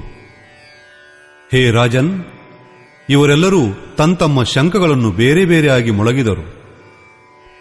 ಅಲ್ಪ ಸ್ವಲ್ಪ ದೂರವನ್ನು ಎಲ್ಲವೂ ಕ್ರಮಿಸುವು. ಅವುಗಳ ಪಾಲನೆ ಅವಶ್ಯಕ. ಆದ್ದರಿಂದ ಅವರ ಹೆಸರುಗಳನ್ನು ಎತ್ತಿ ಎಣಿಸಿದ್ದೇನೆ. ಇದಲ್ಲದೆ ಕೆಲವು ಅಂತರಗಳು ಹೇಗಿವೆ ಎಂದರೆ ಅದನ್ನು ಮನಸ್ಸು ಬುದ್ಧಿಗಳಿಂದ ಕ್ರಮಿಸಲಾಗದು. ಮನಸ್ಸು ಬುದ್ಧಿಗಳಿಗೆ ಆ ದೂರ ಹೊರತಾದುದು. ಭಗವಂತನೇ ಸ್ವತಃ ಅಂತಃಕರಣದಲ್ಲಿದ್ದುಕೊಂಡು ಆ ದೂರವನ್ನು ಕ್ರಮಿಸುವಂತೆ ಮಾಡುವನು.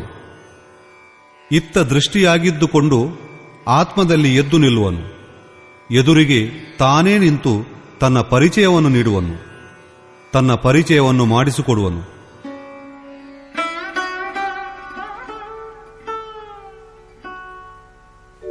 ಸಘೋಷೋಧಾರ್ತರಾಷ್ಟ್ರಾಣಾಂ ಹೃದಯಾನಿ ವ್ಯದಾರಯತ್ ನಭಶ್ಚ ಪೃಥಿವೀಂ ಚೈವ ತುಮುಲೋ ವ್ಯನುನಾದಯನ್.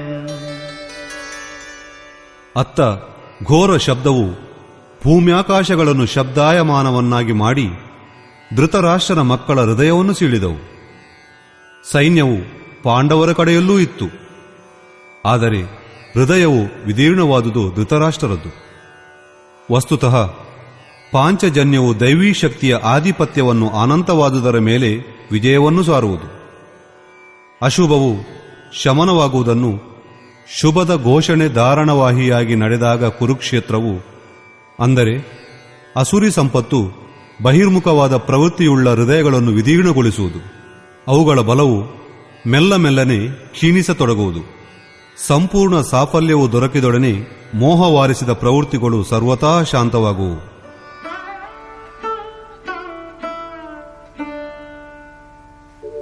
ಅಥ ವ್ಯವಸ್ಥಿತಾನ್ ದೃಷ್ಟ್ವಾ ಧಾರ್ತರಾಷ್ಟ್ರಾನ್ ಕಪಿಧ್ವಜಃ ಪ್ರವೃತ್ತೆ ಶಸ್ತ್ರ ಸಂಪಾತೆ ಧನುರುದ್ಯಮ್ಯ ಪಾಂಡವಃ ಋಷಿಕೇಶಂ ತದಾ ವಾಕ್ಯಂ ಇದಮಾಹ ಮಹೀಪತೆ. ಅರ್ಜುನ ಉವಾಚ ಸೇನಯೋರುಭಯೋರ್ಮಧ್ಯೆ ರಥಂ ಸ್ಥಾಪಯಮೇಚ್ಯುತ. ಸಂಯಮ ರೂಪಿಯಾದ ಸಂಜಯನು ಅಜ್ಞಾನ ತುಂಬಿದ ಮನಸ್ಸಿಗೆ ತಿಳಿಯ ಹೇಳುವನು. ಹೇ ರಾಜನ್, ಅದರ ನಂತರ ಕಪಿಧ್ವಜ, ಅಂದರೆ ವೈರಾಗ್ಯ ರೂಪಿಯಾದ ಹನುಮಂತ, ಅಂದರೆ ಆತನ ಧ್ವಜವೈರಾಗ್ಯ. ಧ್ವಜವು ಒಂದು ರಾಷ್ಟ್ರಕ್ಕೆ ಪ್ರತೀಕ. ಕೆಲವರು ಅಂದಂತೆ ಧ್ವಜ ಚಂಚಲವಾಗಿತ್ತು, ಆದ್ದರಿಂದ ಕಪಿಧ್ವಜ ಎಂಬ ಹೆಸರು ಬಂತು ಎನ್ನುವರು. ಆದರೆ ಹಾಗಲ್ಲ. ಇಲ್ಲಿ ಕಪಿ ಎಂದರೆ ಸಾಧಾರಣ ಕಪಿಯಲ್ಲ, ಸಾಕ್ಷಾತ್ ಆಂಜನೇಯ, ತನ್ನ ಮಾನ ಅಪಮಾನಗಳನ್ನು ಕಂಡುಕೊಂಡಿರುವವನು. ಸಮಮಾನಿ ನಿರಾದರ್ ಆದರ್ಹಿ, ಪ್ರಕೃತಿಯಲ್ಲಿ ಕಂಡು ಕೇಳಿದ ವಸ್ತು ವಿಷಯಗಳ ಬಗೆಗೆ ರಾಗಭಾವವನ್ನು ತ್ಯಾಗ ಮಾಡುವುದೇ ವೈರಾಗ್ಯ. ಆದ್ದರಿಂದ ವೈರಾಗ್ಯವೇ ಧ್ವಜವಾಗಿರುವ ಅರ್ಜುನನು ತನ್ನ ಮುಂದೆ ಸಾಲುಗಟ್ಟಿ ನಿಂತಿರುವ ಧಾರ್ತರಾಷ್ಟ್ರರು ಮತ್ತು ಅವರ ಸೇನೆಯನ್ನು ಕಂಡು ಇನ್ನೇನು ಶಸ್ತ್ರಾಸ್ತ್ರಗಳ ತೂರಾಟ ಪ್ರಾರಂಭವಾಗಬೇಕೆನ್ನುವ ಸನ್ನಿವೇಶದಲ್ಲಿ ತಾನೂ ಬಿಲ್ಲನ್ನೆತ್ತಿಕೊಂಡು ಋಷಿಕೇಶಂ, ಅಂದರೆ ಹೃದಯದಲ್ಲಿರುವ ಸಮಸ್ತವನ್ನೂ ತಿಳಿದಿರುವ ಯೋಗೇಶ್ವರನಾದ ಶ್ರೀಕೃಷ್ಣನೊಡನೆ ಹೀಗೆ ಹೇಳುವನು. ಹೇ ಅಚ್ಯುತ, ನನ್ನ ರಥವನ್ನು ಎರಡೂ ಸೈನ್ಯದ ಮಧ್ಯದಲ್ಲಿ ನಿಲ್ಲಿಸು. ಇದು ಸಾರಥಿಗೆ ನೀಡುವ ಅಪ್ಪಣೆಯಲ್ಲ, ಇಷ್ಟನಾದ ಅಂದರೆ ಸದ್ಗುರುವಿನೊಂದಿಗೆ ಪ್ರಾರ್ಥನೆ. ಸರಿ, ಏಕೆ ನಿಲ್ಲಿಸಬೇಕು?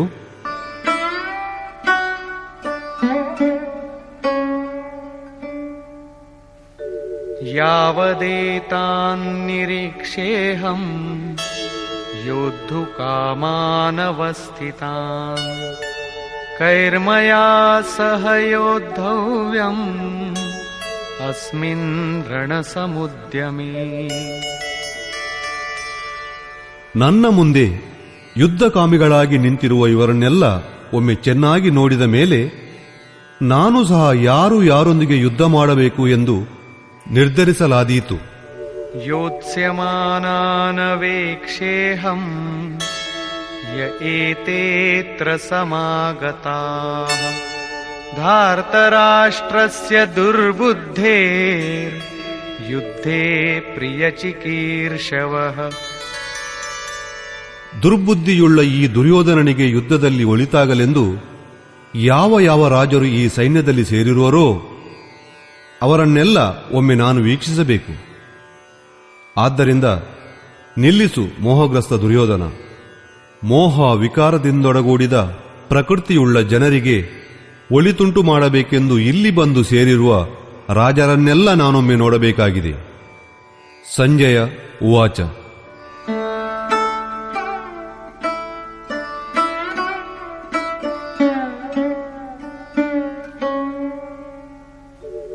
ಏವಮುಕ್ತೋ ಋಷಿಕೇಶೋ ಗುಡಾಕೇಶೇನ ಭಾರತ ಸೇನಯೋರುಭಯೋರ್ಮಧ್ಯೆ ಸ್ಥಾಪಯಿತ್ವಾ ರಥೋತ್ತಮಂ ಭೀಷ್ಮದ್ರೋಣ ಪ್ರಮುಖತಃ ಸರ್ವೇಷಾಂ ಚ ಮಹೀಕ್ಷಿತಾಂ ಉವಾಚ ಪಾರ್ಥ ಪಶ್ಯೈತಾನ್ ಸಮವೇತಾನ್ ಕುರು ನೀತಿ. ಸಂಜಯನು ಹೇಳುವನು, ನಿದ್ರಾಜಯಿಯಾದ ಅರ್ಜುನ ನುಡಿದ ಈ ಮಾತುಗಳನ್ನು ಕೇಳಿ ಹೃದಯದ ಸಮಸ್ತವನ್ನು ತಿಳಿದಿರುವ ಋಷಿಕೇಶನಾದ ಶ್ರೀಕೃಷ್ಣನು ಎರಡು ಸೈನ್ಯಗಳ ನಡುವೆ ಭೀಷ್ಮ, ದ್ರೋಣ ಮತ್ತು ಮಹಿಕ್ಷಿತಾಂ ಶರೀರ ರೂಪಿಯಾದ ಭೂಮಿಯ ಮೇಲೆ ಅಧಿಕಾರವನ್ನು ಸ್ಥಾಪಿಸಿಕೊಂಡಿರುವ ಎಲ್ಲ ರಾಜರುಗಳ ಮಧ್ಯೆ ಉತ್ತಮವಾದ ರಥವನ್ನು ತಂದು ನಿಲ್ಲಿಸಿ, ಪಾರ್ಥ, ಏಕತ್ರಿತರಾಗಿ ನಿಂತಿರುವ ಈ ಕೌರವರನ್ನೆಲ್ಲ ಸರಿಯಾಗಿ ನೋಡು ಎಂದನು. ಇಲ್ಲಿ ಉತ್ತಮ ರಥವೆಂದರೆ ಚಿನ್ನ ಬೆಳ್ಳಿಯ ರಥವೆಂದಲ್ಲ. ಉತ್ತಮವೆಂಬುದರ ಪರಿಭಾಷೆ ನಶ್ವರತೆಗೆ ಪ್ರತಿಯಾಗಿ ಯಾವುದು ಅನುಕೂಲವಾಗಿದೆಯೋ ಅಥವಾ ಪ್ರತಿಕೂಲವಾಗಿದೆಯೋ ಅದಕ್ಕೆ ತಕ್ಕಂತೆ. ಈ ಪರಿಭಾಷೆ ಅಪೂರ್ಣವಾದುದು. ಯಾವುದು ನಮ್ಮ ಆತ್ಮ ನಮ್ಮ ಸ್ವರೂಪಕ್ಕೆ ಎಂದೆಂದೂ ಬೆಂಬಲ ನೀಡುವುದೋ ಅದೇ ಉತ್ತಮ. ಅದರ ಹಿಂದೆ ಅನುತ್ತಮ ಅಂದರೆ ಕೊಳಕಿನ ಲೇಷವಿರದು.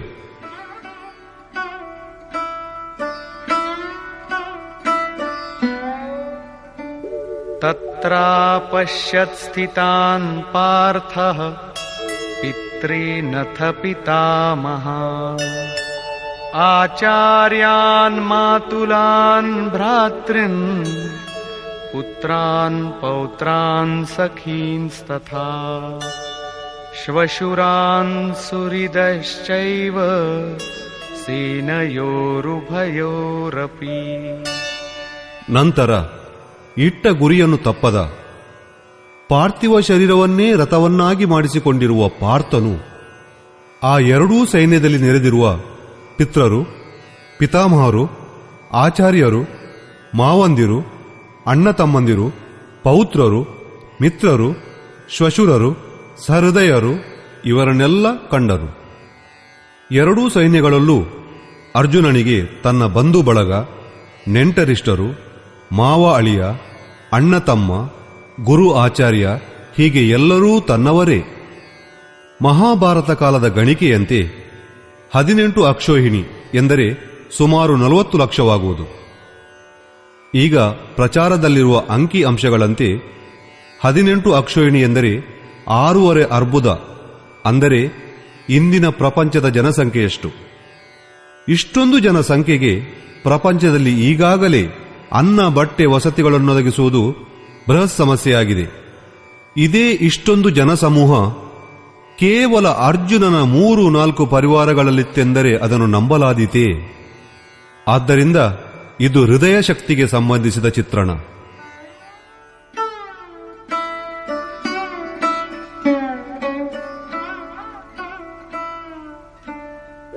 ತಾನ್ ಸಮೀಕ್ಷ್ಯ ಸ ಕೌಂತೇಯಃ ಸರ್ವಾನ್ ಬಂಧೂನವಸ್ಥಿತಾನ್ ಕೃಪಯಾ ಪರಯಾವಿಷ್ಟೋ ವಿಷೀದನ್ನಿದಮಬ್ರವೀತ್. ಈ ರೀತಿ ಅಲ್ಲಿ ನೆರೆದಿರುವ ತನ್ನ ಬಂಧು ಬಾಂಧವರನ್ನು ಕಂಡು ಅರ್ಜುನನ ಹೃದಯ ಕರಗಿ ನೀರಾಯಿತು. ಉಕ್ಕಿ ಬರುವ ಕರುಣೆಯಿಂದ ಕುಂತಿಪುತ್ರನಾದ ಅರ್ಜುನನು ಶೋಕಾವಿಷ್ಟನಾಗಿ ನುಡಿದನು. ಅರ್ಜುನನು ಶೋಕಿಸತೊಡಗಿದನು. ಏಕೆಂದರೆ ಎದುರಿಗೆ ನೆರೆದಿರುವವರೆಲ್ಲ ನೆಂಟರು, ಇಷ್ಟರು, ತನ್ನವರು. ಅವನೆಂದನು, ಅರ್ಜುನ ಉವಾಚ.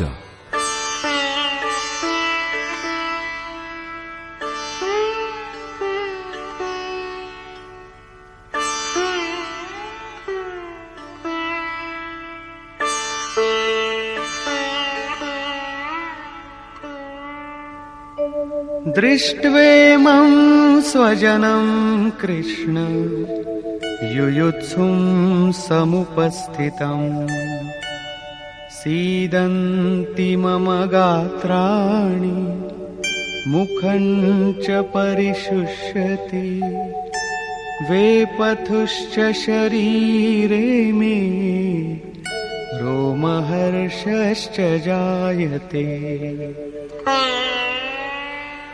ಎಲೈ ಕೃಷ್ಣನೇ, ಯುದ್ಧವಾಡಬೇಕೆಂದು ಇಲ್ಲಿ ನೆರೆದಿರುವ ನನ್ನ ಸ್ವಜನರನ್ನು ಕಂಡು ನನ್ನ ಅಂಗಾಂಗಗಳೆಲ್ಲವೂ ಸಡಿಲಗೊಳ್ಳುತ್ತಿದೆ. ಬಾಯಿ ಒಣಗುತ್ತಿದೆ. ಮೈಯಲ್ಲಿ ನಡುಕ ಉಂಟಾಗುತ್ತದೆ. ನಡುಕದಿಂದ ಮೈ ನವಿರೇಳುತ್ತಿದೆ. ಇಷ್ಟೇ ಅಲ್ಲ, गाण्डीवं स्रंसते हस्तात् त्वक्चैव परिदह्यते न च शक्नोम्यवस्थातुं भ्रमतीव च मे मनः. ಗಾಂಡೀವ ಧನಸ್ಸು ಕೈಯಿಂದ ಜಾರಿ ಬಿದ್ದು ಹೋಗುತ್ತಿದೆ. ಚರ್ಮವೆಲ್ಲ ಹೊತ್ತಿ ಉರಿಯುತ್ತಿರುವಂತೆನಿಸುತ್ತಿದೆ. ಅರ್ಜುನನಿಗೆ ಜ್ವರ ಹಿಡಿದಂತಾಗಿದೆ. ಇದೆಂತಹ ಯುದ್ಧ ಎಂದೆನಿಸಿ ಮೈಯೆಲ್ಲ ಬೇಯುತ್ತಿದೆ. ಯುದ್ಧದಲ್ಲಿ ಬರಿಯ ಸ್ವಜನರೇ. ಅರ್ಜುನನಿಗೆ ಭ್ರಮೆ ಹಿಡಿದಂತಾಗಿದೆ. ಅವನು ಹೇಳುವನು, ನನಗಿಲ್ಲಿ ನಿಲ್ಲಲು ಸಹ ಆಗುತ್ತಿಲ್ಲ, ಮುಂದೆ ಇನ್ನೂ ನೋಡಲು ನನಗೆ ಶಕ್ತಿಯೂ ಉಳಿದಿಲ್ಲ. ನಿಮಿತ್ತಾನಿ ಚ ಪಶ್ಯಾಮಿ ವಿಪರೀತಾನಿ ಕೇಶವ ನ ಚ ಶ್ರೇಯೋನುಪಶ್ಯಾಮಿ ಹತ್ವಾ ಸ್ವಜನಮಾಹವೇ. ಹೇ ಕೇಶವ, ಈ ಯುದ್ಧದ ನಿಮಿತ್ತಗಳಂತೂ ನನಗೆ ವಿಪರೀತವಾಗಿ ತೋರುತ್ತಿವೆ. ನಮ್ಮವರನ್ನೇ ಕೊಂದುದರಿಂದ ನನಗೇನೂ ಭಾರಿ ಯಶಸ್ಸು ಸಿಕ್ಕಿಬಿಡುವುದೆಂದು ನನಗೇನೂ ಎನಿಸುತ್ತಿಲ್ಲ. ನಮ್ಮ ಕುಲದವರನ್ನೇ ಕೊಲ್ಲುವುದರಿಂದ ಯಶಸ್ಸು ಹೇಗೆ ತಾನೇ ಲಭಿಸಿತು?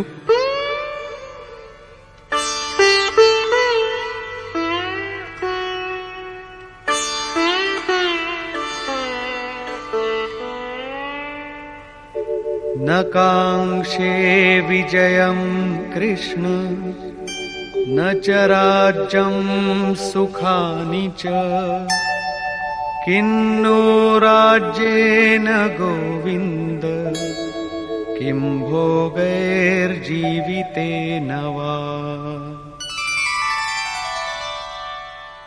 ನನಗಾವ ವಿಜಯವೂ ಬೇಡ, ರಾಜ್ಯವೂ ಬೇಡ, ಸುಖವೂ ಬೇಡ. ಈ ರಾಜ್ಯವನ್ನು ಕಟ್ಟಿಕೊಂಡು ಆಗಬೇಕಾದುದು ಏನಿದೆ? ಎಲೈ ಗೋವಿಂದ, ಈ ರಾಜ್ಯ ಭೋಗಗಳಿಂದ ಏನಾಗಬೇಕಾಗಿದೆ? ಕಡೆಗೆ ಈ ಜೀವನದಿಂದಲಾದರೂ ಏನಾಗಬೇಕು? ಏಕೆಂದರೆ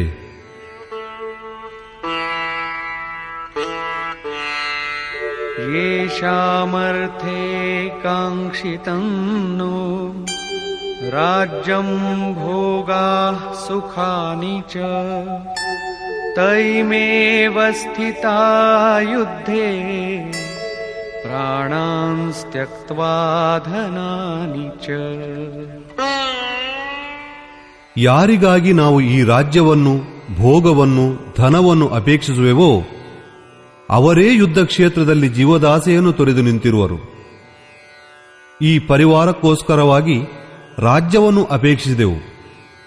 ಈ ನೆಂಟರಿಷ್ಟರು ಸ್ವಜನರೊಂದಿಗೆ ಸುಖ ಸಮೃದ್ಧಿಯಿಂದ ಇರೋಣವೆಂದು ರಾಜ್ಯ ಸುಖವನ್ನು ಬಯಸಿದ್ದೆ. ಆದರೆ ಇವರೇ ಇಲ್ಲವಾಗುವುದರೆಂದ ಮೇಲೆ ನನಗೇಕೆ ರಾಜ್ಯ, ನನಗೇಕೆ ಸುಖ? ಅದಾವುದೂ ಬೇಡ. ಈ ನೆಂಟರಿಷ್ಟರಿಗೆ ಹೊರತಾಗಿ ನನಗೆ ಇದಾವ ಸುಖವೂ ಬೇಡ. ನೆಂಟರಿಷ್ಟರಿರುವವರೆಗೆ ಮಾತ್ರ ವಾಸನೆಗಳು ತುಂಬಿರುವುವು. ಒಂದು ಜೋಪಡಿಯಲ್ಲಿರುವವನು ಸಹ ತನ್ನ ಬಂಧು ಬಾಂಧವರನ್ನು, ಇಷ್ಟ ಮಿತ್ರರನ್ನು ಕೊಂದು ಇಡೀ ಪ್ರಪಂಚದ ಭೋಗೈಶ್ವರ್ಯಗಳು ಲಭಿಸುವುದಾದರೂ ಬೇಡವೆನ್ನುವನು. ಅರ್ಜುನನು ಹೇಳುವುದೇನೆಂದರೆ, ನನಗೆ ಗೆಲುವು ಬೇಡವೆಂದಲ್ಲ, ಭೋಗ ಭಾಗ್ಯಗಳು ಬೇಡವೆಂದಲ್ಲ, ಬೇಕು. ಆದರೆ ಯಾರಿಗಾಗಿ ಇವೆಲ್ಲ ಬೇಕೋ ಅವರೇ ಇಲ್ಲವಾಗುವುದಾದರೆ ಆ ಭೋಗ ಭಾಗ್ಯಗಳೇಕೆ? ಏನು ಪ್ರಯೋಜನ? ಈ ಯುದ್ಧದಲ್ಲಿ ಅದು ಯಾರ್ಯಾರನ್ನು ಕೊಲ್ಲಬೇಕಾಗಿದೆ?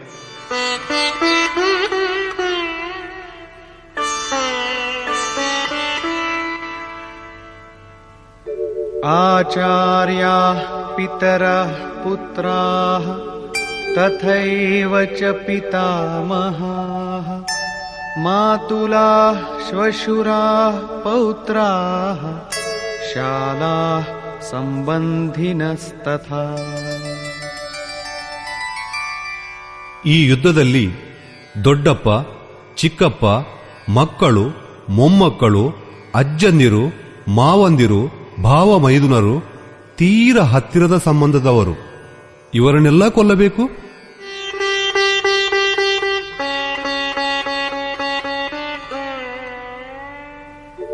एतान्न हन्तुमिच्छामि घ्नतोऽपि मधुसूदन अपि त्रैलोक्यराज्यस्य हेतो किन्नु मही कृते. ನನ್ನನ್ನು ಕೊಂದರೂ ಸರಿ, ನಾನು ಇವರನ್ನು ಕೊಲ್ಲಬಯಸುವುದಿಲ್ಲ. ಇಡೀ ಭೂಮಂಡಲದ ರಾಜ್ಯವು ದೊರೆಯುವುದಾದರೂ ನಾನಿವರನ್ನು ಕೊಲ್ಲಲಾರೆ. ಇನ್ನು ಈ ಭೂಮಿಯ ಬಗ್ಗೆ ಹೇಳಬೇಕಾದುದು ಏನಿದೆ? 18 ಅಕ್ಷಯಿಣಿ ಸೈನ್ಯದಲ್ಲಿ ಅರ್ಜುನನಿಗೆ ಎಲ್ಲೆಲ್ಲೂ ಕಂಡುಬಂದುದು ಆತನ ಪರಿವಾರವೇ. ಇಷ್ಟೊಂದು ಬೃಹತ್ ಸ್ವಜನ ಪರಿವಾರವೆಂಬುದು ವಾಸ್ತವವಾಗಿ ಏನು? ವಸ್ತುತಃ ಅನುರಾಗವೇ ಅರ್ಜುನ. ಭಜನೆಯ ಪ್ರಾರಂಭದಲ್ಲಿ ಪ್ರತಿಯೋರ್ವ ಅನುರಾಗಿಯ ಮುಂದೆ ಇದೇ ಸಮಸ್ಯೆ ಎದುರಾಗುವುದು.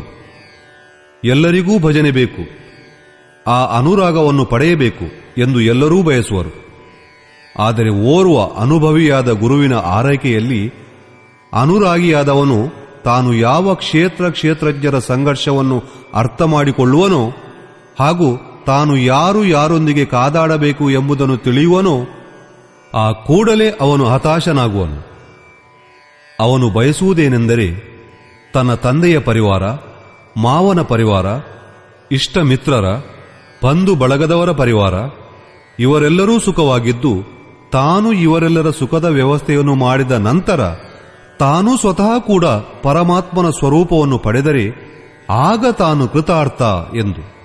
ಆದರೆ ಪರಮಾತ್ಮನ ಆರಾಧನೆಯಲ್ಲಿ ಮುಂದಾಗಲು ಪರಿವಾರವನ್ನು ಪರಿತ್ಯಜಿಸಬೇಕಾಗುವುದು. ಈ ನೆಂಟ ಶಿಷ್ಟರೆಂಬ ಮೋಹವನ್ನು ಕಡಿದು ಹಾಕಬೇಕಾಗುವುದು ಎಂಬುದು ಅರ್ಥವಾದಾಗ ಆತನು ಅತ್ಯಧೀರನಾಗುವನು. ಪೂಜ್ಯ ಮಹಾಸ್ವಾಮಿಗಳು ಹೇಳುತ್ತಿದ್ದರು, ಸಾಯುವುದು ಸಾಧುವಾಗುವುದು ಇವೆರಡೂ ಒಂದೇ ಸಾಧುವಿನ ಪಾಲಿಗೆ ಸೃಷ್ಟಿಯಲ್ಲಿ ಬೇರೋರ್ವನು ಜೀವಂತನಾಗಿದ್ದರೂ ಮನೆಯವರು ಎನ್ನುವಂತವರಾರೂ ಇರುವುದಿಲ್ಲ. ಯಾರಾದರೂ ಇರುವರೆಂದರೆ ಸಾಕು, ಆತನಿಗೆ ಸಾಂಸಾರಿಕ ಆಕರ್ಷಣೆ ಇದೆಯೆಂದೇ ಅರ್ಥ.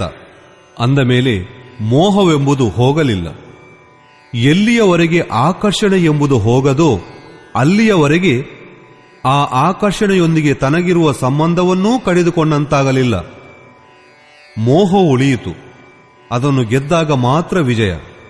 ಈ ಸಂಬಂಧಗಳ ವಿಸ್ತರಣೆಯೇ ಜಗತ್ತು. ಇಲ್ಲವಾದರೆ ಜಗತ್ತಿನಲ್ಲಿ ತನ್ನದಾಗಿರುವುದಾದರೂ ಏನು? ತುಳಸಿದಾಸ್ ಕಹ ಚಿದ್ವಿಲಾಸ್ ಜಗ ಭೂಜತ್ ಭುಜತ್ ಭೂಜೈ. ಮನಸ್ಸಿನ ಹರವೇ ಜಗತ್ತು. ಯೋಗೇಶ್ವರನಾದ ಕೃಷ್ಣನು ಸಹ ಮನಸ್ಸಿನ ಹರವನ್ನೇ ಜಗತ್ತು ಎಂದಿರುವನು. ಈ ಪ್ರಭಾವವನ್ನು ಯಾವಾತನು ಮೆಟ್ಟಿ ನಿಲ್ಲುವನೋ ಆತನು ಚರಾಚರ ಜಗತ್ತಿನ ಮೇಲೆ ವಿಜಯವನ್ನು ಸ್ಥಾಪಿಸಿದಂತೆ.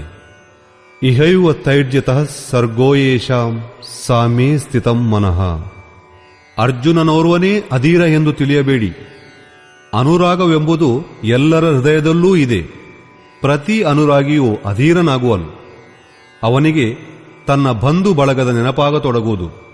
ಮೊದಲು ಅವನೆಣಿಸಿದ್ದೇನೆಂದರೆ ಭಜನೆಯಿಂದ ಲಾಭವಿದೆ, ಇವರೆಲ್ಲರೂ ಸುಖವಾಗಿರುವರು, ಇವರೊಂದಿಗಿದ್ದು ತಾನೂ ಸಹ ಸುಖವಾಗಿರಬಹುದು ಎಂದು. ಇವರು ಜೊತೆಗೇ ಇಲ್ಲ ಎಂದ ಮೇಲೆ ಸುಖವನ್ನು ಕಟ್ಟಿಕೊಂಡು ಮಾಡುವುದೇನಿದೆ? ಅರ್ಜುನನ ದೃಷ್ಟಿ ರಾಜ್ಯಭೋಗಕ್ಕಷ್ಟೇ ಸೀಮಿತವಾಗಿತ್ತು.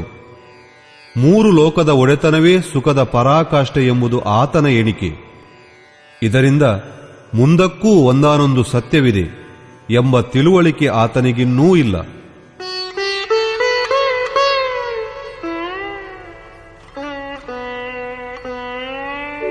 ನಿಹತ್ಯ ಧಾರ್ತರಾಷ್ಟ್ರಾನ್ನಃ ಕಾ ಪ್ರೀತಿ ಸ್ಯಾಜ್ಜನಾರ್ದನ ಪಾಪಮೇವಾಶ್ರಯೇದಸ್ಮಾನ್ ಹತ್ವೈತಾನಾತತಾಯಿನಃ.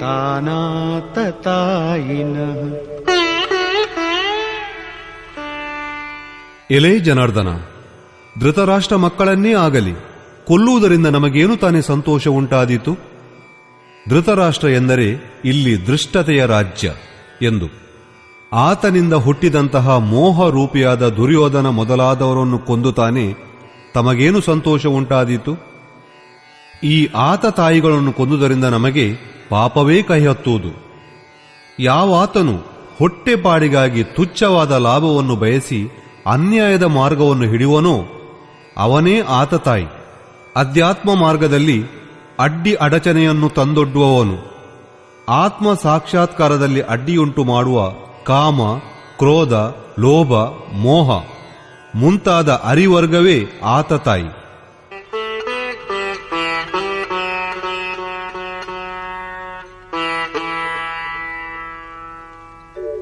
ತಸ್ಮಾನ್ನರ್ಹಾ ವಯಂ ಹಂತುಂ ಧಾರ್ತರಾಷ್ಟ್ರಾನ್ ಸ್ವಬಾಂಧವಾನ್ ಸ್ವಜನಂ ಹಿ ಕಥಂ ಹತ್ವಾ ಸುಖಿನಃ ಸ್ಯಾಮ ಮಾಧವ. ಆದ್ದರಿಂದ ಎಲೆ ಮಾಧವ, ನಮ್ಮ ಬಂಧುಗಳಾದ ಈ ಧಾರ್ತರಾಷ್ಟ್ರರನ್ನು ನಾವು ಕೊಲ್ಲಬಾರದು. ಸ್ವಬಾಂಧವರೆಂದರೇನು? ಅವರೆಲ್ಲರೂ ಶತ್ರುಗಳೇ ತಾನೆ. ವಸ್ತುತಃ ಶರೀರದ ಸಂಬಂಧಗಳು ಅಜ್ಞಾನದಿಂದ ಜನಿಸುವು. ಈತ ಮಾತುಲ, ಈತ ಅತ್ತೆ ಮಾವ, ಮತ್ತೀತ ಬಂಧು ಸ್ವಜನ ಸಮುದಾಯ, ಇವೆಲ್ಲ ಅಜ್ಞಾನವೇ ತಾನೆ. ಶರೀರವೇ ನಶ್ವರವೆಂದ ಮೇಲೆ ಅದು ಮಾಡಿಕೊಂಡ ನಂಟಿಗೆ ಬೆಲೆ ಏನು? ಮೋಹವೆಂಬುದಿದೆ, ಅದು ಇರುವವರೆಗೆ ಮಾತ್ರ ಸಂಬಂಧ. ನಮ್ಮ ಪರಿವಾರವಿದೆ, ಪ್ರಪಂಚವೆಲ್ಲ ಇದೆ. ಮೋಹವೇ ಇಲ್ಲವಾದರೆ ಅದೊಂದೂ ಇಲ್ಲ. ಆದ್ದರಿಂದ ಶತ್ರುಗಳಾಗಿರುವವರು ಸಹ ಅರ್ಜುನನಿಗೆ ಸ್ವಜನರಂತೆ ಕಂಡುಬಂದರು. ಅವನು ಹೇಳುವನು, ನಮ್ಮ ಕುಟುಂಬ ವರ್ಗವನ್ನೇ ಕೊಂದು ನಾವು ಹೇಗೆ ತಾನೇ ಸಂತೋಷಿಸಬಲ್ಲೆವು?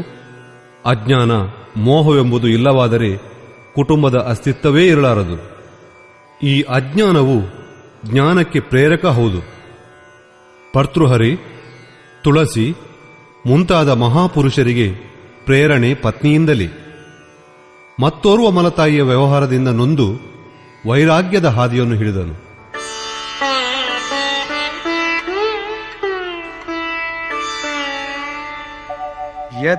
ಯದ್ಯಪ್ಯೇತೇನ ಪಶ್ಯಂತಿ ಲೋಭೋಪಹತ ಚೇತಸಃ ಕುಲಕ್ಷಯಕೃತಂ ದೋಷಂ ಮಿತ್ರದ್ರೋಹೇ ಚ ಪಾತಕಂ.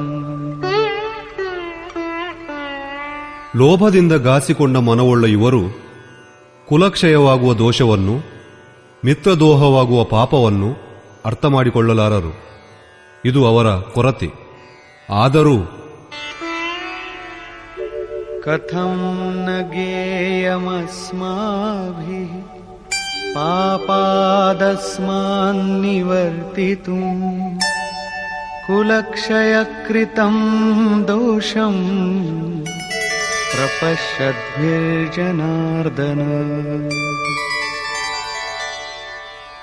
ಎಲೈ ಜನಾರ್ದನ, ಕುಲನಾಶದಿಂದ ಉದ್ಭವಿಸುವ ದೋಷಗಳನ್ನು ತಿಳಿದಿರುವಂತಹ ನಾವು ಈ ಪಾಪದಿಂದ ದೂರವಾಗಿರಲು ಏಕೆ ವಿವೇಚಿಸಬಾರದು?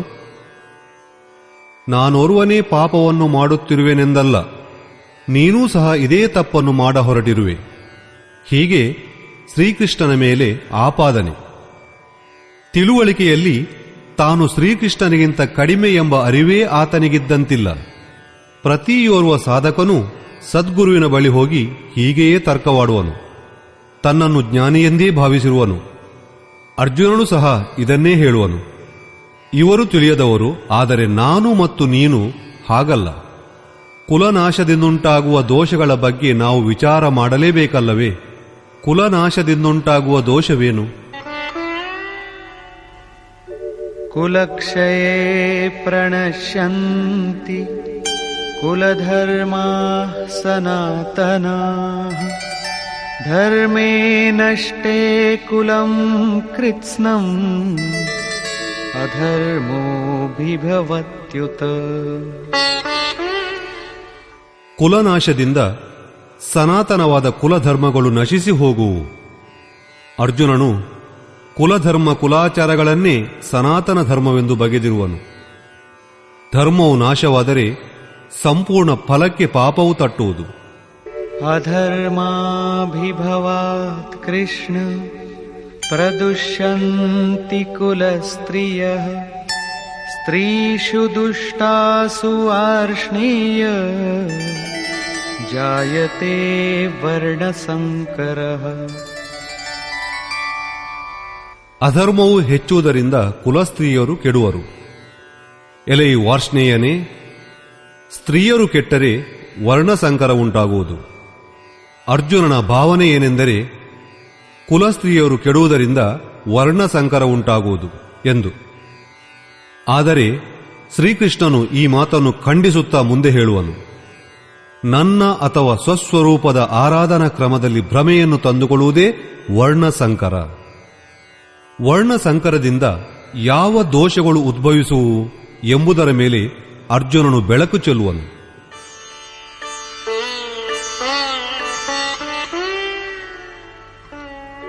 ಸಂಕರೋ ನರಕಾಯೈವ ಕುಲಘ್ನಾನಾಂ ಕುಲಸ್ಯ ಚ ಪತಂತಿ ಪಿತರೋ ಯೇಷಾಂ ಲುಪ್ತಪಿಂಡೋದಕ ಕ್ರಿಯಾ. ಸಂಕರವೆಂಬುದು ಕುಲಘಾತಕರಿಗೂ ಕುಲಕ್ಕೂ ನರಕಕ್ಕೇ ಕಾರಣವಾಗುವುದು. ಇದರಿಂದ ಪಿತೃಗಳು ಲುಪ್ತ ಪಿಂಡೋದಕರಾಗಿ ನರಕದಲ್ಲಿ ಬಿದ್ದು ಹೋಗುವರು. ಅವರ ವರ್ತಮಾನವೂ ನಷ್ಟವಾಗುವುದು. ಅತೀತವೂ ಪಿತೃಗಳ ಪತನದಿಂದ ಹಾಳಾಗುವುದು. ಭಾವೀ ಸಂತತಿಯೂ ಭ್ರಷ್ಟವಾಗುವುದು. ಇಷ್ಟೇ ಅಲ್ಲ,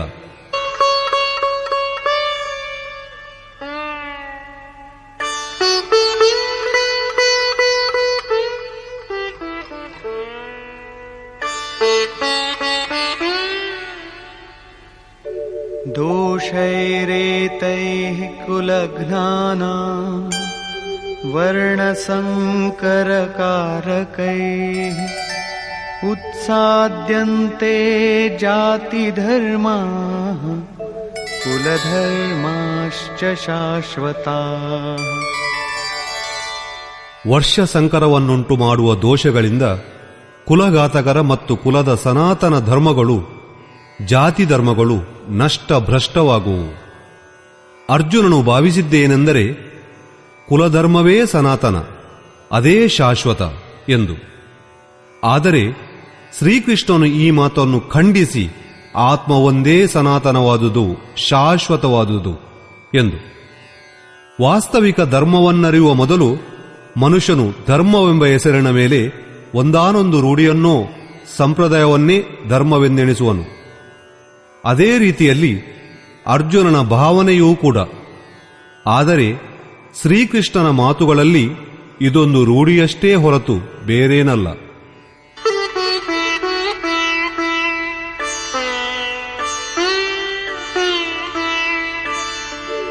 ಉತ್ಸನ್ನ ಕುಲಧರ್ಮಾಣಾಂ ಮನುಷ್ಯಾಣಾಂ ಜನಾರ್ದನ ನರಕೇ ನಿಯತಂ ವಾಸೋ ಭವತೀತ್ಯನುಶುಶ್ರುಮ. ಹೇ ಜನಾರ್ದನ, ನಾಶವಾದ ಕುಲಧರ್ಮಗಳಲ್ಲಿ ಹುಟ್ಟಿದವರು ಅನಂತ ಕಾಲದವರೆಗೂ ನರಕದಲ್ಲಿ ಬಿದ್ದು ಕೊಳೆಯುವರು. ಹೀಗೆಂದು ನಾವು ಬಲ್ಲವರಿಂದ ಕೇಳಿರುವೆವು. ಕುಲಧರ್ಮವೊಂದೇ ಅಲ್ಲ, ಅದರೊಂದಿಗೆ ಶಾಶ್ವತವಾದ ಸನಾತನ ಧರ್ಮವೂ ಹಾಳಾಗುವುದು. ಹೀಗೆ ಧರ್ಮವೇ ಬಿದ್ದು ಹೋದ ಮೇಲೆ ಮನುಷ್ಯರಿಗೆ ನರಕದಲ್ಲಿ ಬಿದ್ದು ಹೋಗುವುದೊಂದೇ ದಾರಿ.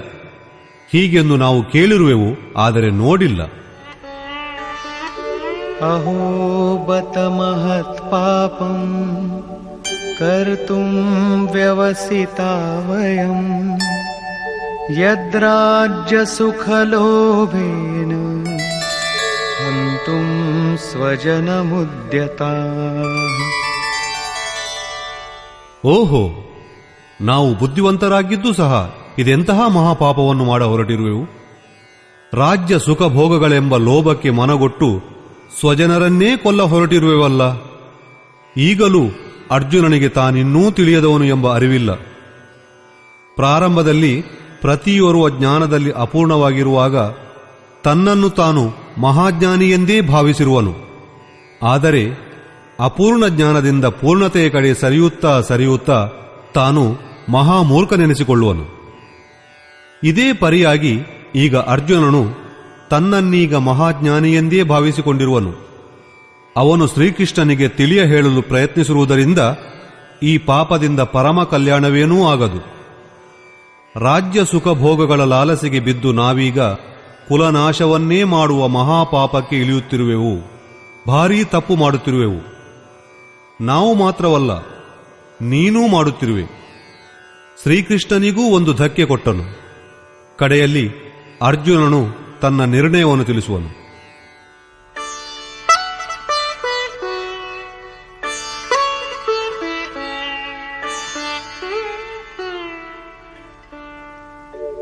ಯದಿ ಮಾಮ ಪ್ರತೀಕಾರಂ ಅಶಸ್ತ್ರಂ ಶಸ್ತ್ರಪಾಣಯಃ ಧಾರ್ತರಾಷ್ಟ್ರಾರಣೇ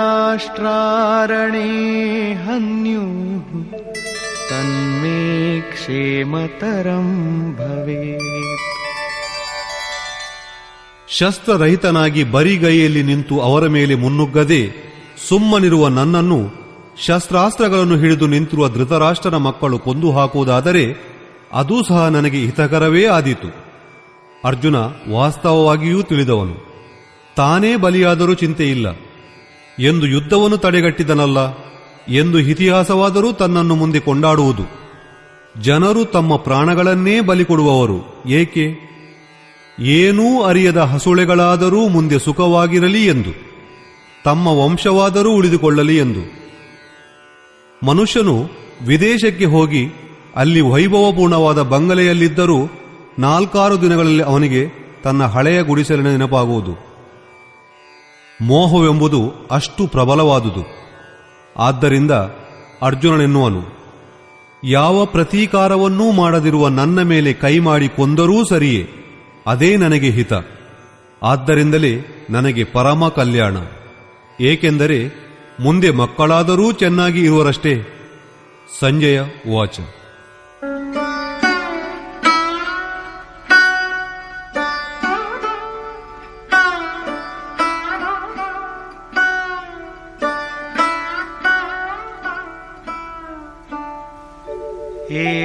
ಏವಮುಕ್ತ್ವಾರ್ಜುನಃ ಸಂಖ್ಯೇ ರಥೋಪಸ್ಥ ಉಪಾವಿಶತ್ ವಿಸೃಜ್ಯ ಸಶರಂ ಚಾಪಂ ಶೋಕ ಸಂವಿಘ್ನಮಾನಸಃ.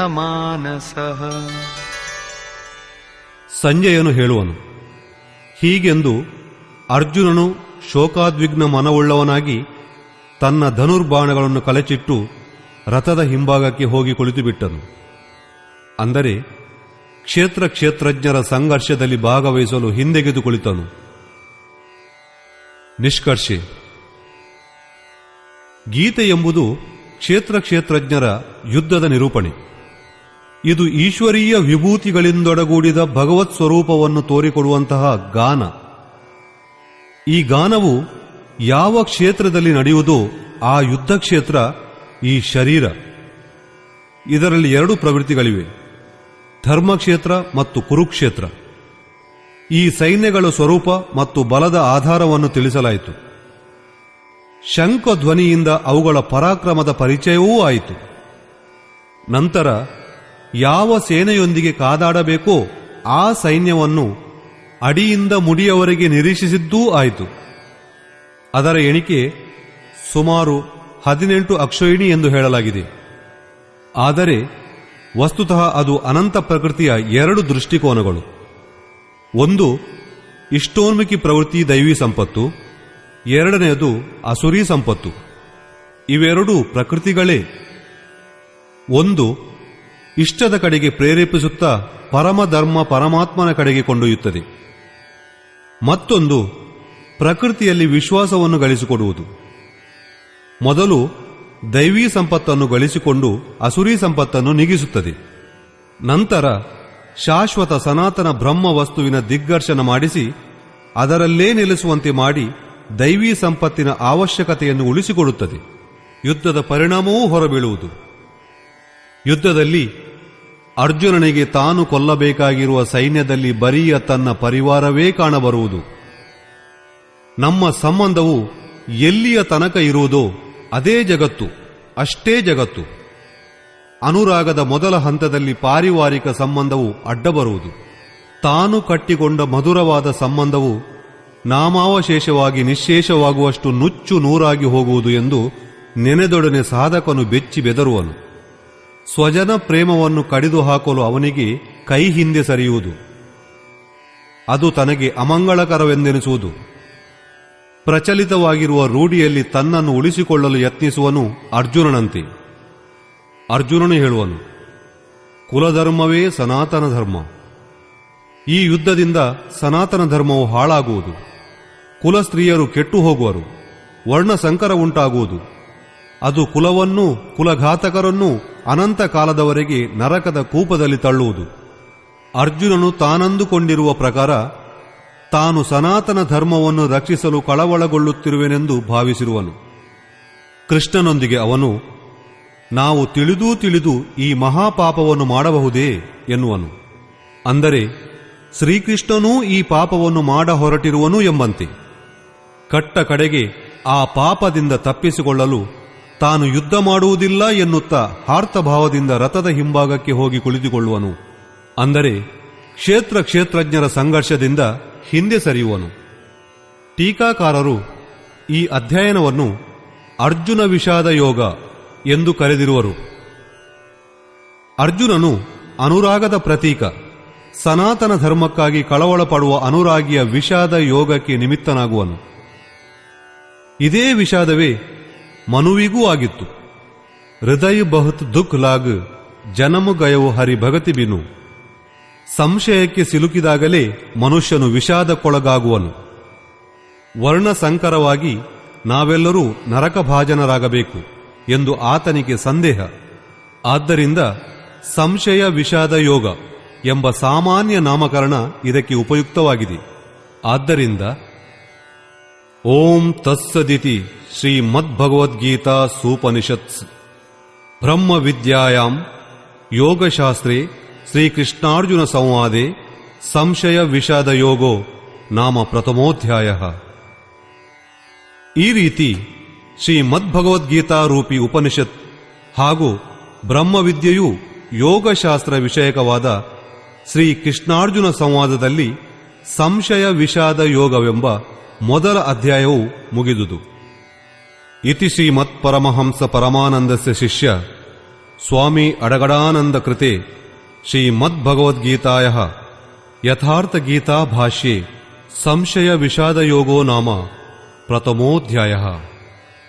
ಈ ರೀತಿ ಶ್ರೀಮತ್ ಪರಮಹಂಸ ಪರಮಾನಂದರ ಶಿಷ್ಯ ಸ್ವಾಮಿ ಅಡಗಡಾನಂದರಿಂದ ರಚಿಸಲ್ಪಟ್ಟ ಶ್ರೀಮದ್ಭಗವದ್ಗೀತೆಯ ಯಥಾರ್ಥ ಗೀತಾಸಾರ ಸಂಶಯ ವಿಷಾದ ಯೋಗ ಎಂಬ ಮೊದಲ ಅಧ್ಯಾಯವು ಸಮಾಪ್ತಿ